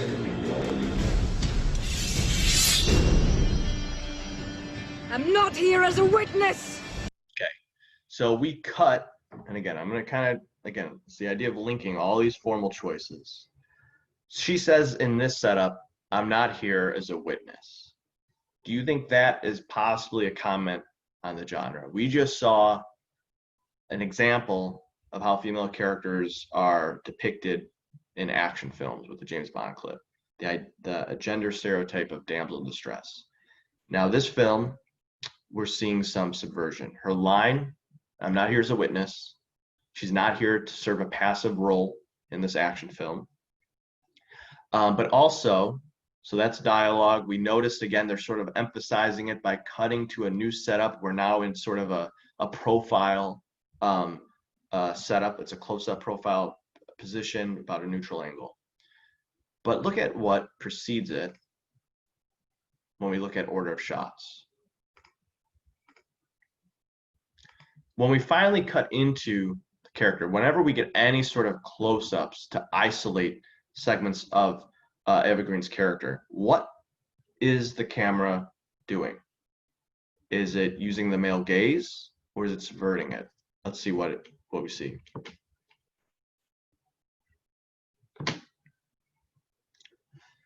So my argument would be that I think the director here is consciously subverting it, right? We get a close-up.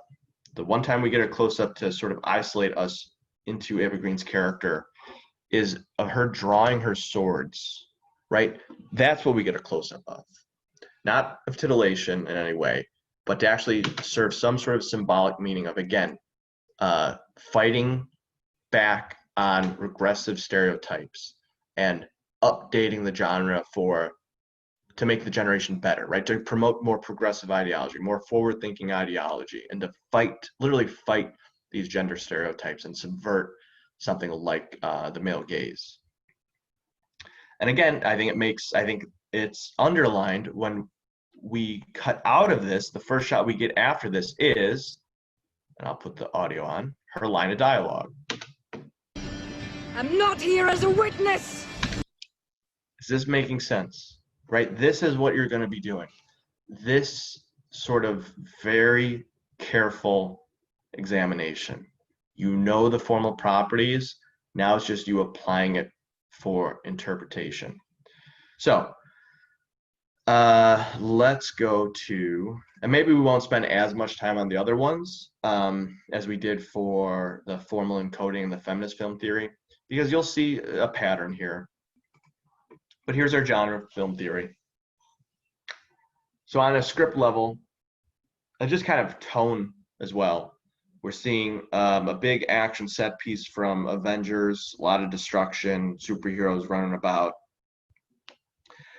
The framing is often pretty wide. It wants us to, take glee in all the action going on. Well, compare that. And again, also you could look at color palette, I think is also one that sticks out here. Excuse me. We have very bright, saturated blues and reds and greens. It's very colorful.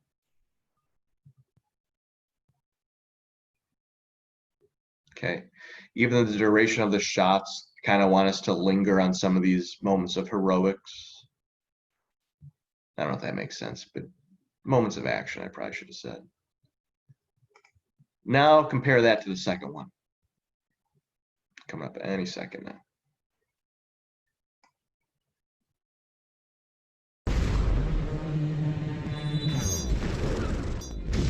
Understand? Done. Let's go. Come on, start moving now, people. Let's go.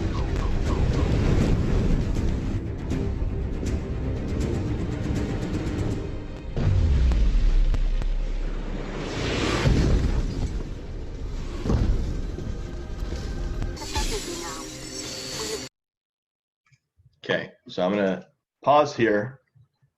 Oh, excuse me, and we'll talk about this for a little bit. So what are we seeing here? What's the difference? What's the tone between the two? Does this scene seem as like upbeat and energetic and action-packed as the previous example? I would go with no. I think the filmmaker is going for something very different. right? One's trying to show you sort of the might of superheroes, right? These super beings that have these great powers. While the second clip is maybe trying to show the destructive quality and maybe even the scale of humans in relation to these beings, right? The might of these beings, and that there's this kind of idea of fear. Notice in some of these key shots, how does Zack Snyder frame the superheroes when we see the superhero action, right? A lot of it sort of cuts between where we're on the people, right? We're always on the people. Rarely is he giving us a clean single of a superhero. We're not seeing a close-ups of Superman flying around. We're not seeing Zod flying around. This is always from the perspective of people, right? Look at this shot, for example, where an over-the-shoulder on Batman to a wide shot of, I don't know what this is, but you know, this big giant alien spaceship thing that General Zod, bad supervillain, superpowered villain, has control over. And we're witnessing the might and the destruction, right? Notice the left third of the frame. Okay, and again, the idea of scale in relation to the human, to the super being. What else do I want to say here? I think that's about it. I mean, we can also see the angle, right? Where if we're focusing on this, it's a quite low angle, again, just to kind of draw the scale between the subjects. Same thing when we get to inside the building. I'm going to go back for a second. Okay, so we see the destruction, again, over the shoulder. He always is keeping a human subject in the frame in relation to the, you know, action set piece that you would typically see. We get it again. I think I went a little too far. Here we go. Again, we have our human subject in the frame. The one time we get any reference of Superman coming through, here he comes. But again, no, not a focus on that, right? The focus is on the person, the human perspective of this gigantic, you know, again, action set piece and the results of it, the repercussions of it.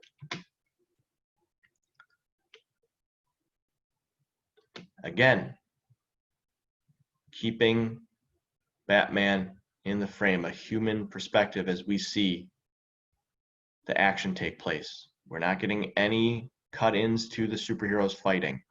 We're seeing the repercussions, the results of it from a human perspective. We're always with characters looking up and kind of far away from the action. Okay. Again, normally we talk about this, and it's weird. I don't love me talking through these, but you know, again, I guess that's kind of what we have to do.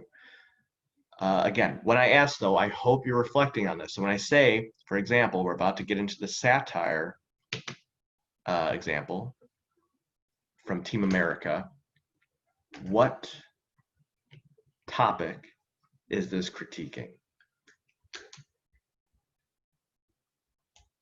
And again, very over the top.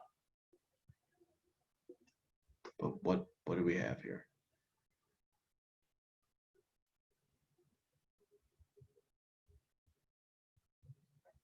Okay, so I'm just going to pause. Okay, so hopefully you have a take. I'm going to offer mine. So I think what this scene is trying to communicate is a few things. I think one thing it's kind of poking fun at is sort of the US's military might, right? The idea of, and also even like foreign policy, but a US military presence coming into an area and, you know, using all of our resources to, what's the word I'm looking for?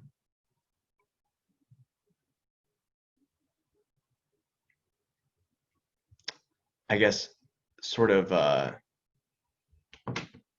guess I'll just say it. It's collateral damage, right? It's the idea that America has a lot of resources. We have a lot of weapons that we can use. And what we're seeing is just the results, right? We're seeing all of the collateral damage when we have billions of dollars to use in military might, and what can happen, right? You're seeing landmarks get destroyed as a result of trying to eliminate um, maybe one target, and we're seeing all this kind of destruction that comes out as a result of that, which in itself can maybe be a larger comment, but on a sort of a broad level, we'll say collateral damage, the impact of military might, as we see landmarks get destroyed, and even the kind of comedic end here where they're pumping their arms in victory as they killed the terrorists, but we can see all the destruction as a result. Okay, now let's talk about our last clip, social science theory. What's going on here? Again, this was mostly through dialogue, right? That probably would have been our formal, our kind of primary thing, but you can also see it in the lighting, right? Once John Rambo kind of gets into framing, super low key, heavy shadows. The only touches of highlights we get every now and then is on our character here, John Rambo. And again, we can talk about cinematography more, but I know I'm running a little low on time. But I think the key here is some of the dialogue. What experience is this film trying to communicate? Again, 10 years removed from the Vietnam War. What is it trying to give us some insight to? And again, maybe I'll play a little bit and take a listen to some John Rambo's dialogue. When somebody wouldn't let us win, and I come back to the world, and I see all those maggots at the airport protesting me, spitting, calling me baby killer and all kinds of vile crap. Who are they to protest me, huh? Who are they? Unless they've been me and been there and know what the hell they're yelling about. It was a bad time for everyone, Rambo. It's all in the past now. For you! For me, civilian life is nothing. In the field, we had a code of honor. You watch my back, I watch yours. Back here, there's nothing. You're the last of an elite group. Okay, I kind of want to go back on some of the dialogue here one more time. I think I could even put on subtitles, which is something you will probably do when you're analyzing a scene and trying to pick out key lines of dialogue. So let's watch it one more time with subtitles. Nothing! You just don't turn it off! It wasn't my war!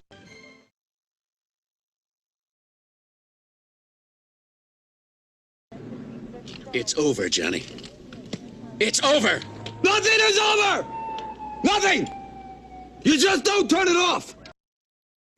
So let's look at that line of dialogue. The colonel is coming to John Rambo saying it's over, right? The idea that the war is over.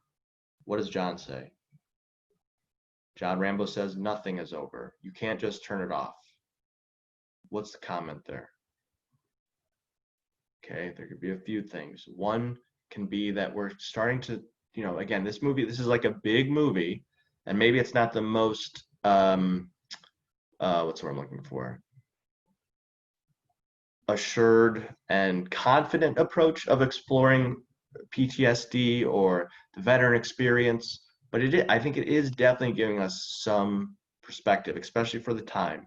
So the lines, nothing is over, you can't just turn it off, right? This idea that society, has this expectation that maybe soldiers can immediately reassimilate into society after experiencing war, experiencing something that, many of us don't. And we have these sort of lofty expectations, and maybe we don't have as a culture the facilities that we should to help veterans. And again, in 1982, to give us a bit of context here. So you can't just turn it off. Nothing is over. Let's keep watching. It wasn't my war. You asked me, I didn't ask you. Okay, next line of dialogue. It wasn't my war. You asked me, I didn't ask you. So now we're getting maybe some insight into how veterans of the Vietnam War felt. The Vietnam War is very complicated. I'm not going to offer like a history lesson here, but America got involved, for a number of reasons. Again, I'm not trying to make generalizations, but a big part of it was this sort of greater idea of trying to stop communism, and that it was maybe more so of a sort of fight to preserve capitalism rather than a different sort of political philosophy in a way. And again, much more complicated, just offering a sort of a quick overview. But the idea that some Vietnam veterans felt like this wasn't a war perhaps that they felt worth fighting for. Also, you could maybe give insight that perhaps John Rambo was drafted, right? This was when the draft was also enacted. So it wasn't my war. You asked me, I didn't ask you. What about that line of dialogue?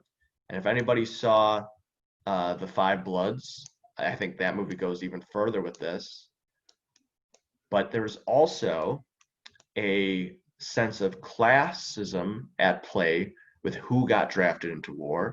And if you could afford to go off to college, often you were sort of exempted from being drafted. And there were other things at play as well. So that line of dialogue is maybe starting to hint at that too, right? I just offered 3 different interpretations on that one line of dialogue. Let's keep watching. And I did what I had to do to win, but somebody wouldn't let us win. And I come back to the world, and I see all those maggots at the airport protesting me, spitting, calling me baby killer and all kinds of vile crap. Who are they to protest me, huh? Who are they? Unless they've been me and been there and know what the hell they're yelling about. Okay, so he's talking about, how he was treated when he came back, judgment. Again, the idea that we maybe don't, not even maybe, right? I don't think it is really maybe, but especially then, that we didn't have the supportive systems that we should to help war veterans. It was a bad time for everyone, Rambo. It's all in the past now. For you! For me, civilian! Okay, so again, we have our colonel who sort of represents the higher, in quotes, class of the military, telling John Rambo, who was a soldier, right, somebody who experienced combat, telling him that it's over. And then he says, for you it is, right? For him it is, right? For him, the U.S. is no longer involved in the war. Somebody in his sort of status probably didn't experience violence and combat, but for John, he did, and it's not over for him. Again, this sort of mentioning of post-traumatic stress disorder and still following him from war. Your life is nothing. In the field, we had a code of honor. You watch my back, I watch yours. Back here, there's nothing. You're the last of an elite group. Don't end it like this. Back there, I could fly a gunship. I could drive a tank. I was in charge of $1 million equipment. Back here, I can't even hold a job. Fucking guys! Okay, so what about that last couple lines of dialogue? Back there, I'm going to misquote it because I don't have it in front of me, but if I was doing this, I'd probably be writing this down verbatim. But he talks about how in the war, he was in charge of $1 million equipment. He had duty and specific roles and a function. But when he comes back home, nobody sees him of use. Again, not having the support that we needed to, and that he can't even hold a job parking cars. That's his line there. So again, the idea of difficulty of reassimilating, and again, society not being aware of this, right? It's really sort of a call to action. And the one thing that always sticks out to me in this scene is how it ends. Again, this is a big movie that's pitched as an action film. If you've ever seen it, it's really not. And this is how the scene ends. This is how we see our protagonist of the film, John Rambo, played by Sylvester Stallone, who is, an action hero icon. And this is how the scene ends. God.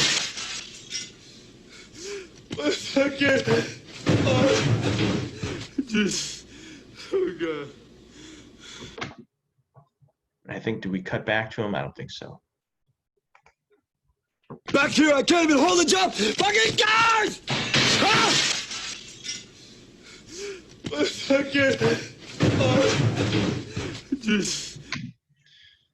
So the last time we see John in this scene is him sinking to more darkness, crying. Again, to me, I think this is a true sort of like calling out of culture at the time, of not being there for veterans of the war. And he's crying and broken at this point. And the whole movie is about him being seen as sort of an outcast by this community and this small town, and them having judgments about him. And we see that coming to a boiling point here. And again, sort of speaking it to a larger statement about how society, and again, I'm not trying to make generalizations, but how society is rejecting war veterans, especially at this time after the Vietnam War. Okay. So again, usually I don't do nearly this much commentary.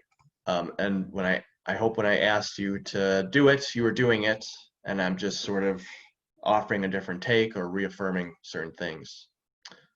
Okay, so that's our film theories, and also sort of acted as sort of a reminder of what we're doing. We're moving into analysis. It's not just noticing formal qualities or formal properties. So I hope it's making sense as to the direction that we're moving in. Again, a much more analytical, right? We know the formal properties, now we're interpreting them. So that's where we are. So we're going to kind of put a little bookmark here, and I need to break down one more time the difference between realist and expressionistic. Because the last time I mentioned it was back in film history, and I just kind of wanted to show you, right? I showed you basically the beginnings of those movements with German expressionism with Caligari and Italian neorealism with Bicycle Thieves. But let's look at how directors utilize a realist or expressionistic approach when it comes to films. So just a quick reminder, the realist approach, and let me just kind of go one step before. Remember, a realist approach and a formalist approach kind of fits on a scale. Rarely is a movie entirely realist, rarely is a movie entirely formalist. Sometimes, and again, when I say formalist, I just mean like highly formal, highly expressionistic, highly stylized is another way to kind of look at it. But usually it fits on a scale, and most movies fit somewhere in between, or they lean towards one more than the other. But to kind of set the, I guess, the guides here, realist approach is where it's the idea that the camera frame is a window to the real world. This is back to our Bicycle Thieves example. It's the act of placing the viewer as an observer of ordinary life. We're in a much more observational perspective, and we are seeing a sort of representation of reality. And some of the formal properties we see is that the camera often, or I should say the editing features long takes. We hold in shots for much longer. The scenes are shot on real locations. There's less elaborate production design. Films deal with real world themes. Usually they mirror society, right? They're expressing topics that are present in society at the time.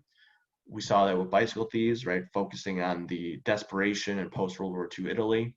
Use of non-actors. And again, it fits on a scale. Sometimes a movie will have like a star in the movie, but then everyone else will be like non-actors. And then handheld camera work, we're dealing with much less controlled camera work, not so much, using these smooth dollies that are very cinematic. Instead, we're handheld. Think on, I would say like the Hurt Locker scene that we saw last module, that fits. I would say Catherine Bigelow is definitely sort of referencing the realist approach with that. Obviously, it's a scale, not completely, because she does use fast editing, but her camera approach, I would say, is pretty realist, right? It's handheld, shaky. It feels like you're there. It's shot on real locations. She's using non-actors in a lot of the roles, and very clearly dealing with themes at the time. Okay, then we have formalist. Again, other side of the scale. Formalist or highly expressionistic or highly stylized, but it's the idea that the film should be removed from the ordinary / real world. You have exaggerated formal choices to mimic protagonist's outlook on the world. And that's one take, right? Sometimes the formal choices are sort of just representative of how the character sees the world. But it doesn't always have to be. Sometimes it's literally just sort of a stylistic choice to be that exaggerated. But it's the way that the frame should be filled with art, and the viewer should be aware of the artist's handiwork.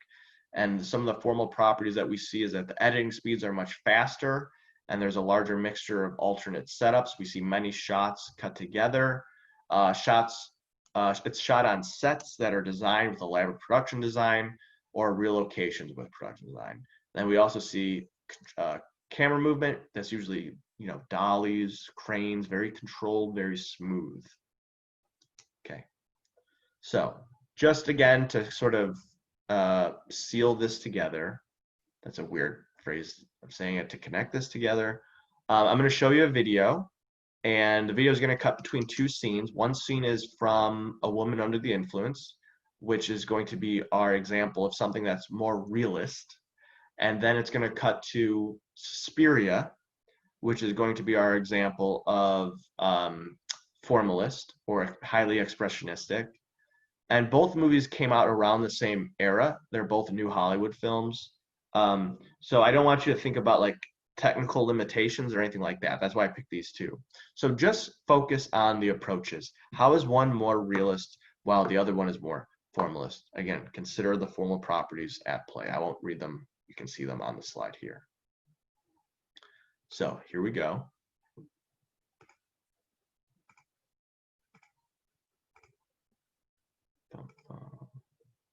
Whoops. Try that one more time.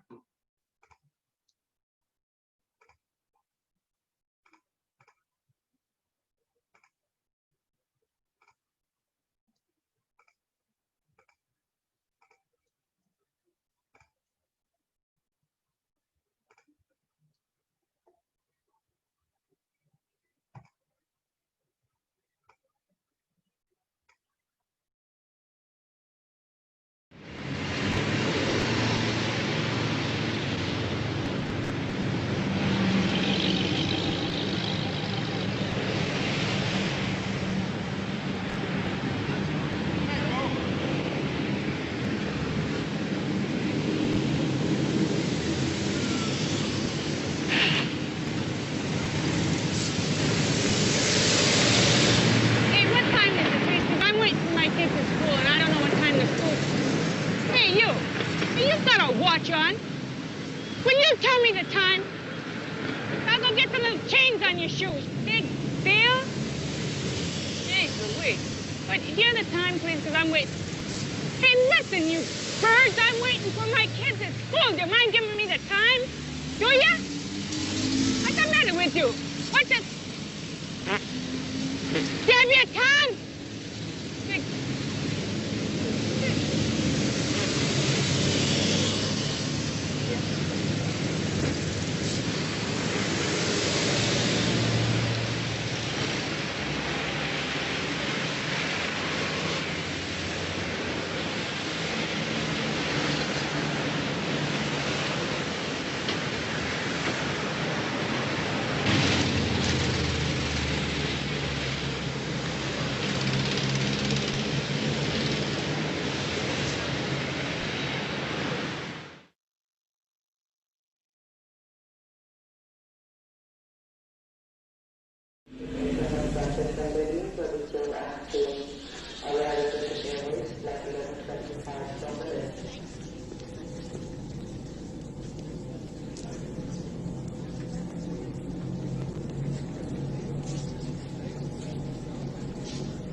Flugverspätung des SAS-Fluges 641 auf.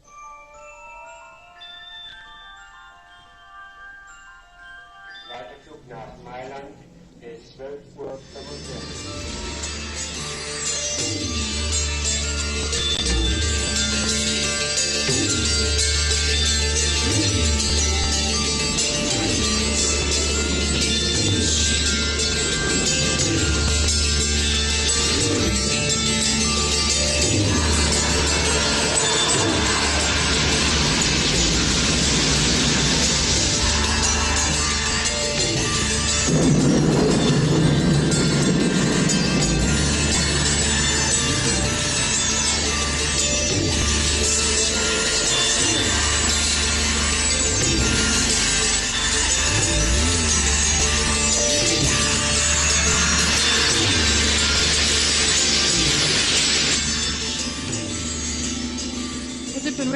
around for long?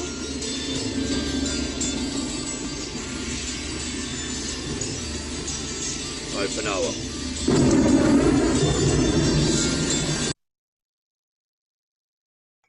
Okay. So let's talk about this for a little bit. I won't spend too much time. I feel like I say that every time and then we spend time on it. But again, normally we'd be having a conversation and I'll just kind of skip through. But how is this scene realist?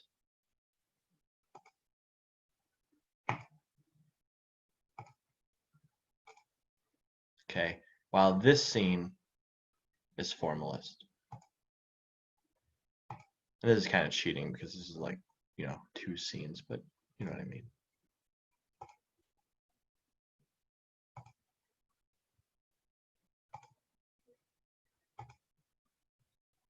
Okay, so hopefully you're doing this. You offer some commentary here. Now I'm gonna quickly go through, excuse me. So woman under the influence. We have no music, purely diegetic sound.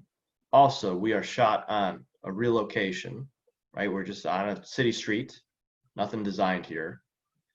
Also, it seems like we're using some non-actors with like the people on the street, the passerbys. Also notice some of the formal properties at play here. What's the camera work like? What's the cinematography like? Okay, often we're in a wide shot scale and the movement that we're getting is usually just panning. And it's usually just to sort of try to keep up with our character. I don't remember the character's name, but Gina Rollins is the actor. And we're just following her through the scene. And it's quite observational, right? We cut in sometimes, but not often. For the most part, we're just sort of watching her bother all these people walking around asking like, you know, if they've seen her kids or when the bus is coming. It's pretty observational. And we even get some, again, kind of realist style, the camera losing focus, coming back into focus. The compositions aren't ultra deliberate, right? If you try to use your rule of thirds grid here, right, things aren't really, you know, perfectly composed. It's much sort of rougher. And again, we hold in this shot for quite a while on a real location, no music.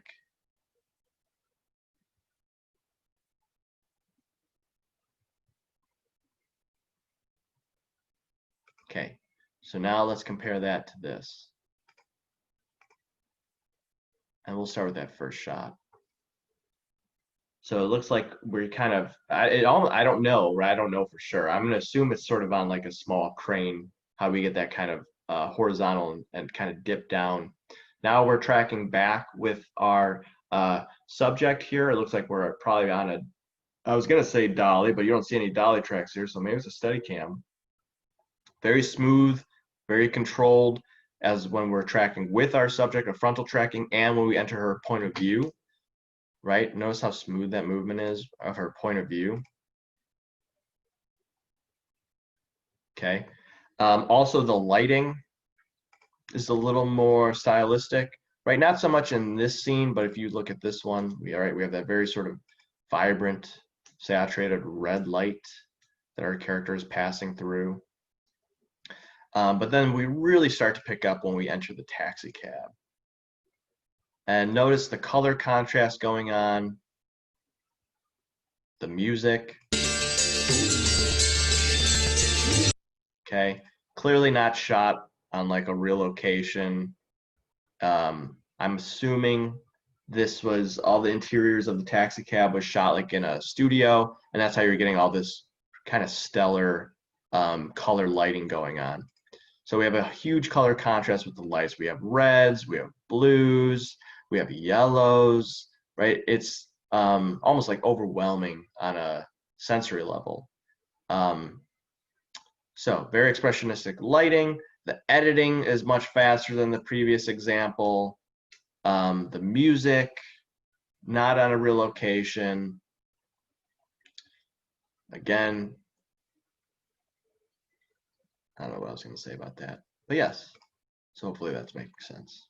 So I would say this is definitely towards the formalist side of the scale, while A Woman Under the Influence is towards the realist. Okay. Bum, bum, bum.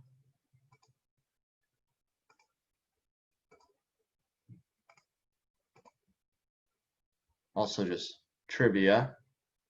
My profile picture is John Cassavetes. That's the writer director of A Woman Under the Influence. Just throwing it out there. Okay. So we did that. And now I'm going to go over just a few things. So why study film? One reason to study film on an individual sort of level is that film acts as cultural transmission. It acts as cultural transmission and also just, again, expressions from people from different perspectives.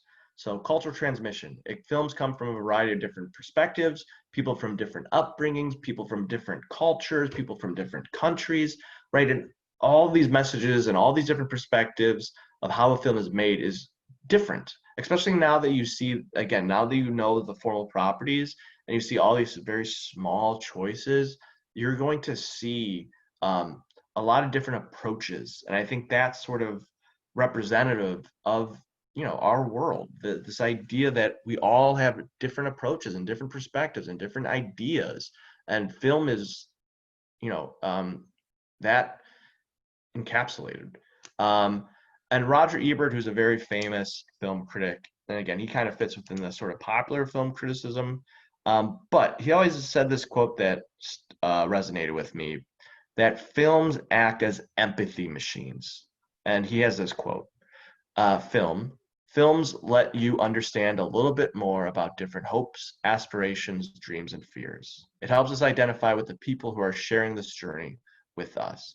And I really love, I love that quote. The first sentence, again, is sort of how films act as expressions of the human condition. But the second quote, it helps us identify with the people who are sharing this journey with us.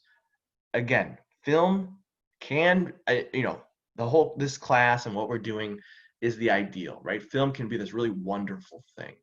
But again, you know, as I kind of warned us from the start of this class, it can also promote toxic thought and toxic messaging.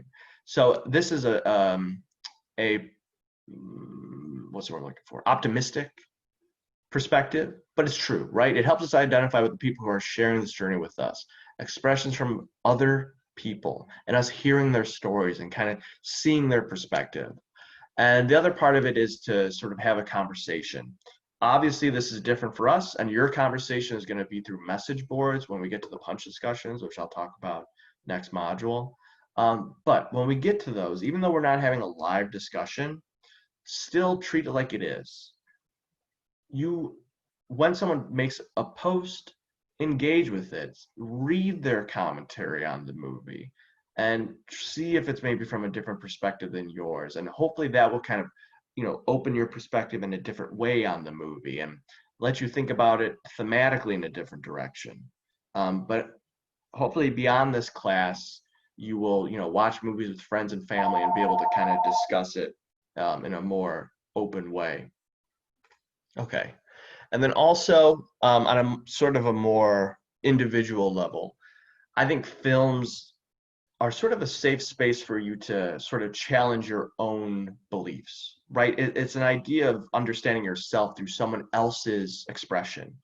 So films can help you challenge your ideology, allow yourself to feel uncomfortable from a film, and allow it to motivate you to question certain things.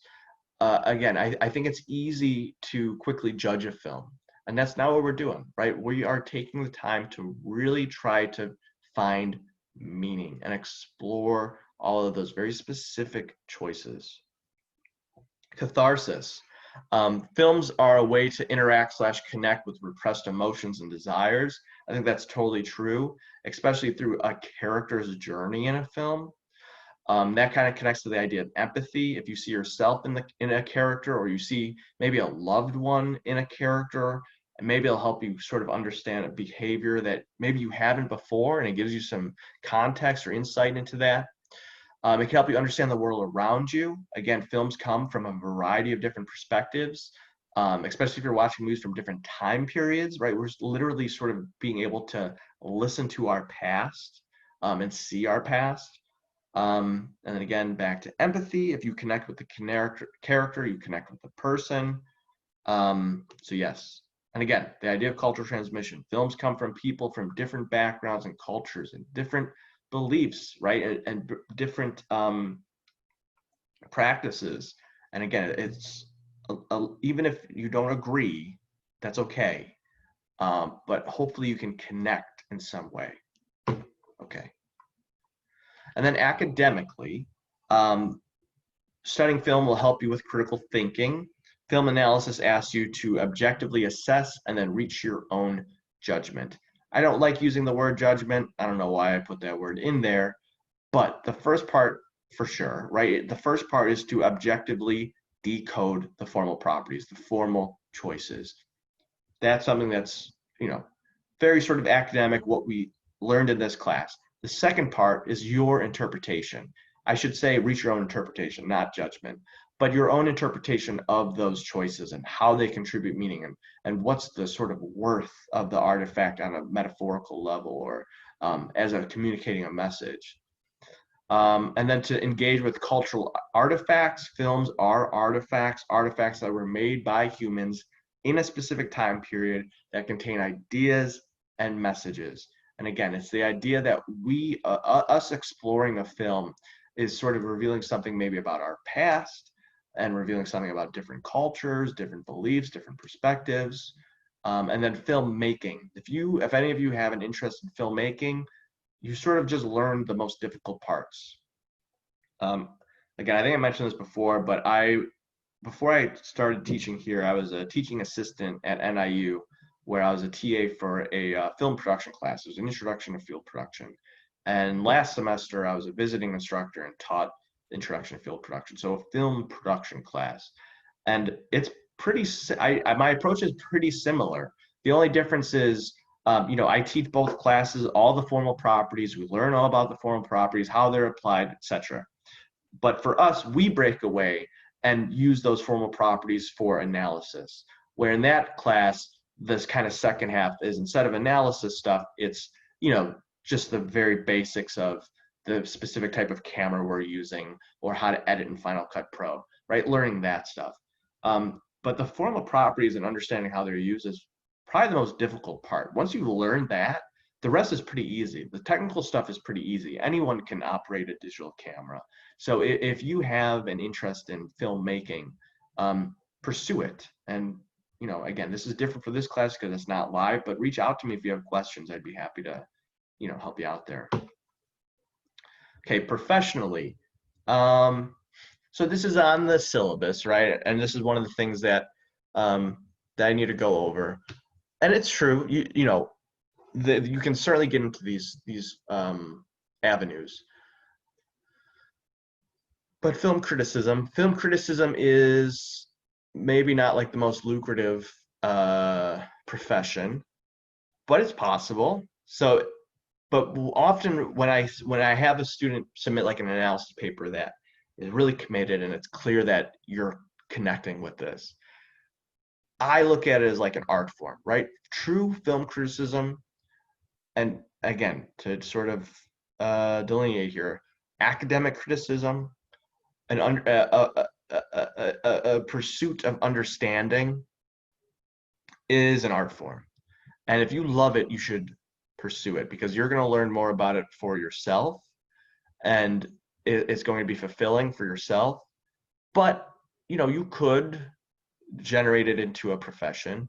You can make a podcast. Podcasts are very easy to make. And now you don't even have to pay for hosting fees. Again, if you have questions about that, let me know and I can help you out.